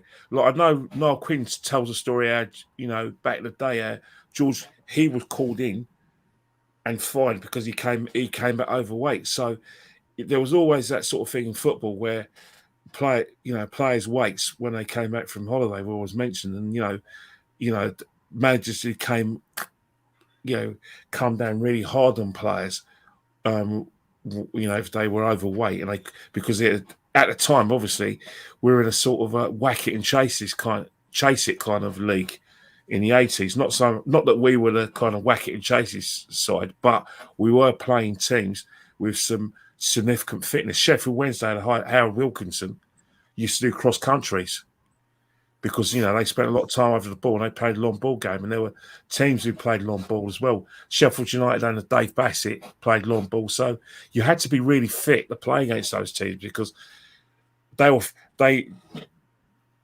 even though they played a long ball, when without the ball they're in your face and they're putting the tackle. So Arsenal came to us at the right time where in the Premiership, that's when the foreign players were coming into our league, where the game was getting a bit more technical and slower. So it's different, as you said, different eras, but you still had to be fit during that period because of the way the game was, and where 4-4-2 was very prolific, and teams were picking players, especially like, dare I say it, the black players, because they were big and can run. And that was still prevalent. You know what I mean? Totally agree. Totally agree. Well, I'm going to do a next slide there, Warren.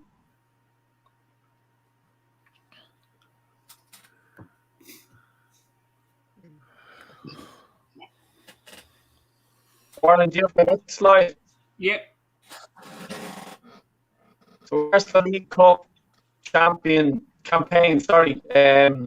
91, Chester City, Manchester City and Man United. We lost Man United 6-2. Jesus Christ. Lee Sharp scored an hat-trick that day. Was it? Yeah, Lee Sharp scored an hat-trick. Yeah. And I know Danny Wallace played really well for them as well. It was like a freak result where everything Man United did that day was pretty right. And at that time, under Sir Alex, the season before that they won the FA Cup, and they were very much a cup side, which because they actually got to the final of that competition, lose to Sheffield Wednesday. But that season as well in Europe, they won a European Cup with this cup. So in terms of Europe, before Alex Ferguson actually won his league in '93, Man United were a very, very good cup team under him because it was under him. So that result was freakish. Yeah. We'll go to the next one there, Warren, and then we'll start talking about, let's say, the game tomorrow or something like that. Just a quick sort of go on that. The FA Cup campaign. How many games against Leeds? Do you remember the Leeds games? Yeah. Oh, yeah, look at that. Yeah. Wow. Did you go to all those games? Yeah. Madness. Absolute madness. The only game I didn't go to, right, was the semi-final right, Tottenham, because the day before I fell down. I was coming down some ladders. Right, I was at work and I missed 2 steps and I very badly sprained my ankle, and that was on the Friday, and I just literally couldn't walk. I had to go to have it all strapped up at hospital and all that, and there's no way I was going to make it. I actually gave my ticket away to another guy, and that's the only game of the whole season I didn't get to, was that game. Otherwise, I'd have gone to every game. But yeah, the Leeds one, that was absolutely ridiculous. And it was a bit like, do you remember the one back in, oh Christ, whatever, in 70, what season was it? 70. Oh, you're talking 79 against Sheffield Wednesday? Yes, the FA Cup.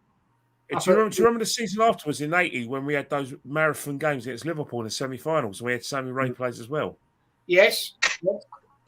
Yes. Yeah, God. I mean, I remember that. It was bloody ridiculous, to be honest. But that's the Arsenal. No penalty shootouts at that time, was there? No penalty shootouts. Replay. Well, this is back in the day, isn't it? Still back in the day. If after extra time, FA Cup final, it was a replay. It was on a Thursday, isn't it? The game is on a Thursday. Yeah. Wow. And is there another slide there, Jez or Warren? Next one. Yeah. That's what we looked at that earlier. And then one thing I want to say, right? This is I'll tell you one thing, guys, right? The only team that was better than this team was Arsene Wenger's 2002 double winning side. Yeah. I regard this team and Arsene Wenger's 2002 double winning side superior to the Invincibles. Yeah, totally agree. Yeah, I do. Absolutely. Yeah, absolutely. What a team! And look, we go to tomorrow's game. I suppose. Look, the sisters there. We're on such a high there. Look at all these trophies and everything like that. Like, you know what I mean? Look at the streets filled, everything like that. Now we're challenging for top 4. Like, I'll tell you something here. Right? That house there. Yeah. White one. The white one? Yeah. Yeah. That was my mum and dad's house. That's where I grew up. Really? Oh my God. Wow. Oh my God. That's Avenel Road. Yes, right, yeah. There you go. That's mad. How the fuck did you... Well, I told you, obviously know that. So that's where you grew up, man, Jez. That's right opposite the East Stand. Wow. You know, like the parade. The parade always starts at Highbury, and it goes around, and then it goes from Highbury, and it goes up past goes up Avonell Road, and it comes into Highbury past Highbury Fields up to the Highbury Barn, and then it turns towards Ball Ponds Road, gets through Highbury Islington, and then gets into Upper Street to the Town Hall. Yeah, and so And that was the sort of Manny. That was the season Kenny Dalglish retired. Resigned. But yeah, that it was very significant because where you lived, on the sort of if you go, where the JVC Centre is, and you have got those group of housing flats. Well, that's where I was born as well. Not too far from the house, not too far from you. So I was next to the JVC Centre. That was our first house, and then we moved to Holly Park in Crouch Hill. Holly Park, I know Holly Park. Bloody hell. Yeah. Jesus. And then from Holly Park, it was between Durham Road and Durham Road, Moray Road on the Andover Estate. Fucking hell. Wow. Yeah. So it looks like there's people on top of that White House, Jez. That was probably you there. No. No. By then, by then, my parents had moved from that one to another one, and it had been converted into flats. Right. Hey, do you remember Paul Merson? Paul Merson, when he came to his turn to actually address the fans, because I remember him there, and I remember him going, "Stick your 2 points, stick your 2 points, stick." Yeah. You remember that, Jez? Yeah. Look, lads, I really feel like that was good for me. Like, you know, just I think he'd been on a few. Yeah, well, he weren't selling stories of his. He weren't selling stories then of his misdemeanors, isn't it? But remember the Tuesday Club around Queensland Road, when they used to always meet around Queensland Road for their little drinks, all night drinking just around the corner where the Emirates is now. Well, that's right, because they used to have that when it was trying to think of the name of the place now. There used to be a blues club there. Yes, right here. And he used to get in there because I remember going. I tried to get in there when I was younger. I was about 17. I could never get in. You had a couple of bouncers like about the size of you, and they. I was into all that sort of music, and they'd never let you in. You'd never get in. We used to try and sneak in, but never happened. Yeah. And then it shut down, and it opened up as something else. And yeah, you're right, man. That's I'm trying to think the name of the place. I can't think the name of it. But, yeah, I mean, it had the post office, sorting office, the post office around that. That's right. Yeah, not too far. Yeah, because you had like Ormsey Road, you had Benwell Road, and then round the corner. Yeah, it was in Ashburton Grove. Ashburton Grove. Yes, right. Yeah, Ashburton Grove. Round where the industrial yard was. Mm. Yeah, it's round down there, wasn't it? That's where all that's yeah. Because I remember walking back many times, and you had all the how can I put it? All the ladies of the night. Yes, them. I'll tell you a funny story here. I was like, I don't know, 18, I suppose, something like that. We'd been to a concert in fucking hell. The Odeon's, what's it called now? Oh, fucking hell. Down in Hammersmith Odeon. That's right. See this rock band, one of my favourite rock bands. And I was into all that. And we came back on the tube, got out, and we were walking back and walking up through Ashburton Grove. And we were like kids, really. And we were walking up, and these ladies were there. And this lady came up and said, do you want a good time? I was like, why? What do you want to do? And she went, like, my wife was my girlfriend at the time. And I said, right, what do you want to do? She said, well, do you want to go somewhere? And I said, what? It's a bit late for the cinema. Oh, God, I remember that. Quality. And she was a right wrong one as well. Fucking hell. Oh, God, lads. I love talking about Arsenal history. I love it. And for people that are watching now, the best channel on the internet for Arsenal history, he's live here as I'm talking to you. It's Jez's channel. It's just the best channel ever. And last night, just Royal Arsenal and stuff like that, Jez, seriously, man, you're hitting it out of the park. Guys, if you're subscribed to Jez's channel, just check one or two of his videos out, then you'll subscribe. Please do. Really, really, it's not the bullshit that we're fucking looking at today and, worrying about getting top 4 and all this crap. And this is the reason why I put on this sort of stream today in the 1991 season, where we were, a whisker away from going undefeated. This club is bigger than fucking, let's say, people just think Arsenal were created when Arsene Wenger arrived, and that's it. They weren't. Arsenal have a huge history, And Jez's channel talks about that. Okay, and like he goes into it and he educate yourself. Don't be listening to fucking knobheads and the fucking media. Okay, and the reason why I'm saying that is because when I was over at the game last week, I was talking to a fella that worked in the Arsenal media. He knew my channel, he knew Warren's channel, and he knew that Jez started his channel. Okay, so Arsenal do watch small. I'm small. Small little shitty channel. That's all I am. And I'm only a fucking idiot in Dublin. That's all I am. But he knew about my channel. He said it to me. And that's grand. I didn't got bothered. I said, I won't change my point of view. So people need to wake up and look at this club that you are supporting. You're not supporting fucking Miguel Arteta.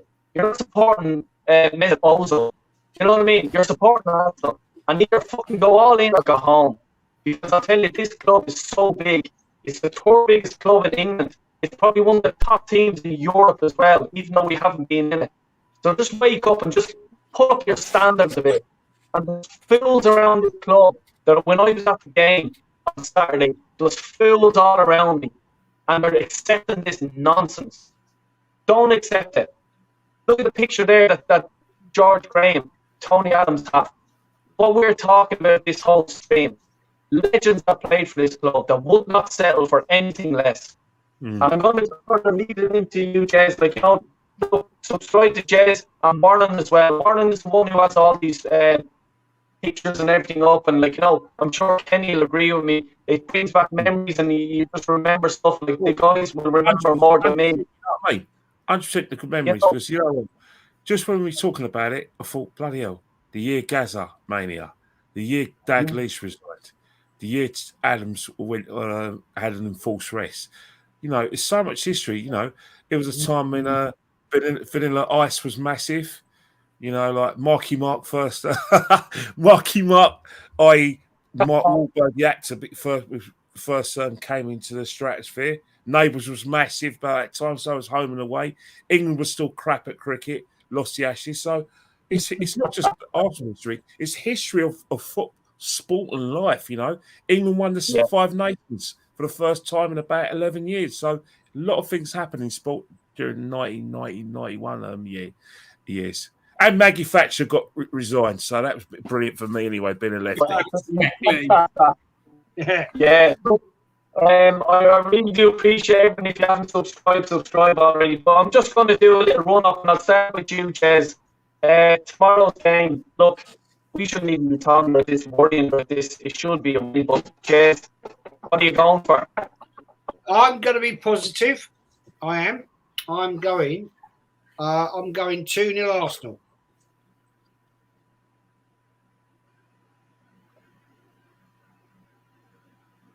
I think he's collapsed. He's back. No, he's back. Oh, Del. Yeah, sorry. The team went back. Kenny, I'll go to you. What do you reckon, mate? Well, I'll tell you one thing. If we play Saka at left back instead of playing where we should be playing, then I'll tell you one thing. We're going to struggle win the game. Under no circumstances take Saka out. If we play Saka in his position he's playing at the time, we're winning this 3-1. If it's going to be, but let me tell you something right now. Take your blood pressure tablets, drink a lot of water, and don't smash anything near you because you're going to have stressful times because Southampton are going to. There'll be periods where Southampton are going to start really fast, probably get the first goal, but I don't think they'll be able to sustain it. Yeah, good point. Yeah. Pardon? What's the story now? Right, before I talk about that, I just want to say something about that picture. See them two fellas there, Tony Adams and George Graham, in the 89 documentary, when they're being interviewed, all you hear them talking about is winning titles and challenging, right? You never hear them once talking about getting fourth or being runners-up or being third. All they spoke about was titles. And this is what this club's all about, is winning titles. Not bloody finishing fourth or like third or second or whatever. The Arsene Wenger years was, isn't it? The Arsene Wenger years. Yeah. Exactly. It's all this nonsense about fourth is the trophy and all this shit. Do you know what I mean? And it just winds me up. But yeah, going back to your question, Del, I'm not confident at all. I think if Southampton have got any sense, they're going to come down our left-hand side, and I can't see how we're going to win. Particularly with our record down there, we've got a really bad record down at Southampton, and unfortunately, I think we're going to lose 2-0. Yeah, wow, that's 2-0. Yeah. Jeez, I'll tell you, look, I was going to say I'm not confident. Fuck me, you shot from the hip there, mate. I'm going to go. I'm going to go 1-1. A draw. I think Haslett-Luton himself is a decent manager. He's fairly okay. He has a brain on his head. And as you says, Warren, he'll come down the left-hand side. If not, he'll probably come through the middle. Lakonga will be weak in the middle. And they'll get a goal. Will Eddie and Ketia get a goal? I don't fucking know. I don't know. I think probably Stacker or Smith Rowe may get the goal, but yeah, we're going to struggle tomorrow. Lacazette's out, isn't he? Sorry? Lacazette is out injured, is that right? Yeah, he's I think he's going to be fit. Right. Arteta said that he only missed training for personal reasons. It wasn't for an injury. Okay. Let's hope so. But still, look, he hasn't scored that many goals this season, so I'm not really excited about. I couldn't give a shit. He's not going to fucking tear the fucking the match up tomorrow, is he? Yeah. So I'm not confident at all. I'll be going back, Kenny. I'll be going back to the Emirates for the Leeds game, I think. So I'll meet up again beforehand. But yeah, I have to set a certain person straight, because he said to me, "Let's see in May." Yeah, May 8th. Yeah, that's when I'll be back. Let's have a chat then. Lads.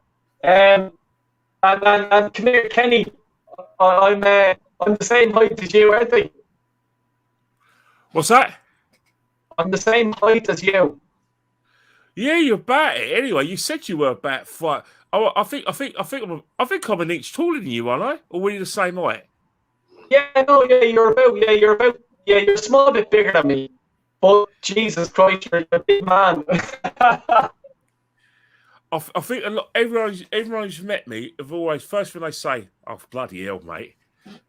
I think it's a sort of Sean Bean situation where, unless you Sean Bean's got a strong Sheffield accent, unless you meet him in person, you think, wow, that Sheffield accent's pretty strong.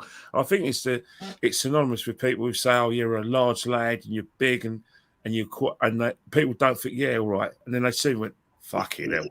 You know what I mean? Well, look, guys, I just want to say again, look, I really appreciate you guys coming on. Absolutely, the knowledge that you three know is just unbelievable. And the reason why I do this, and why I love listening to this knowledge of you guys, is because other people need it. You know what I mean? It's not just me. And there's a lot of people in the team just saying that this is brilliant stuff. Because we were the club before Arsene Wenger, and as I said, with Jez and his channel, he'll educate you. So, look, thanks a million, and everyone who wants to subscribe to Warren's Team Talks or Jez's channel, please do hit the like and subscribe. Thanks a million for everyone for tuning in. I really appreciate it. And thanks, guys. Thanks a million, Warren, Kenny, and Jez.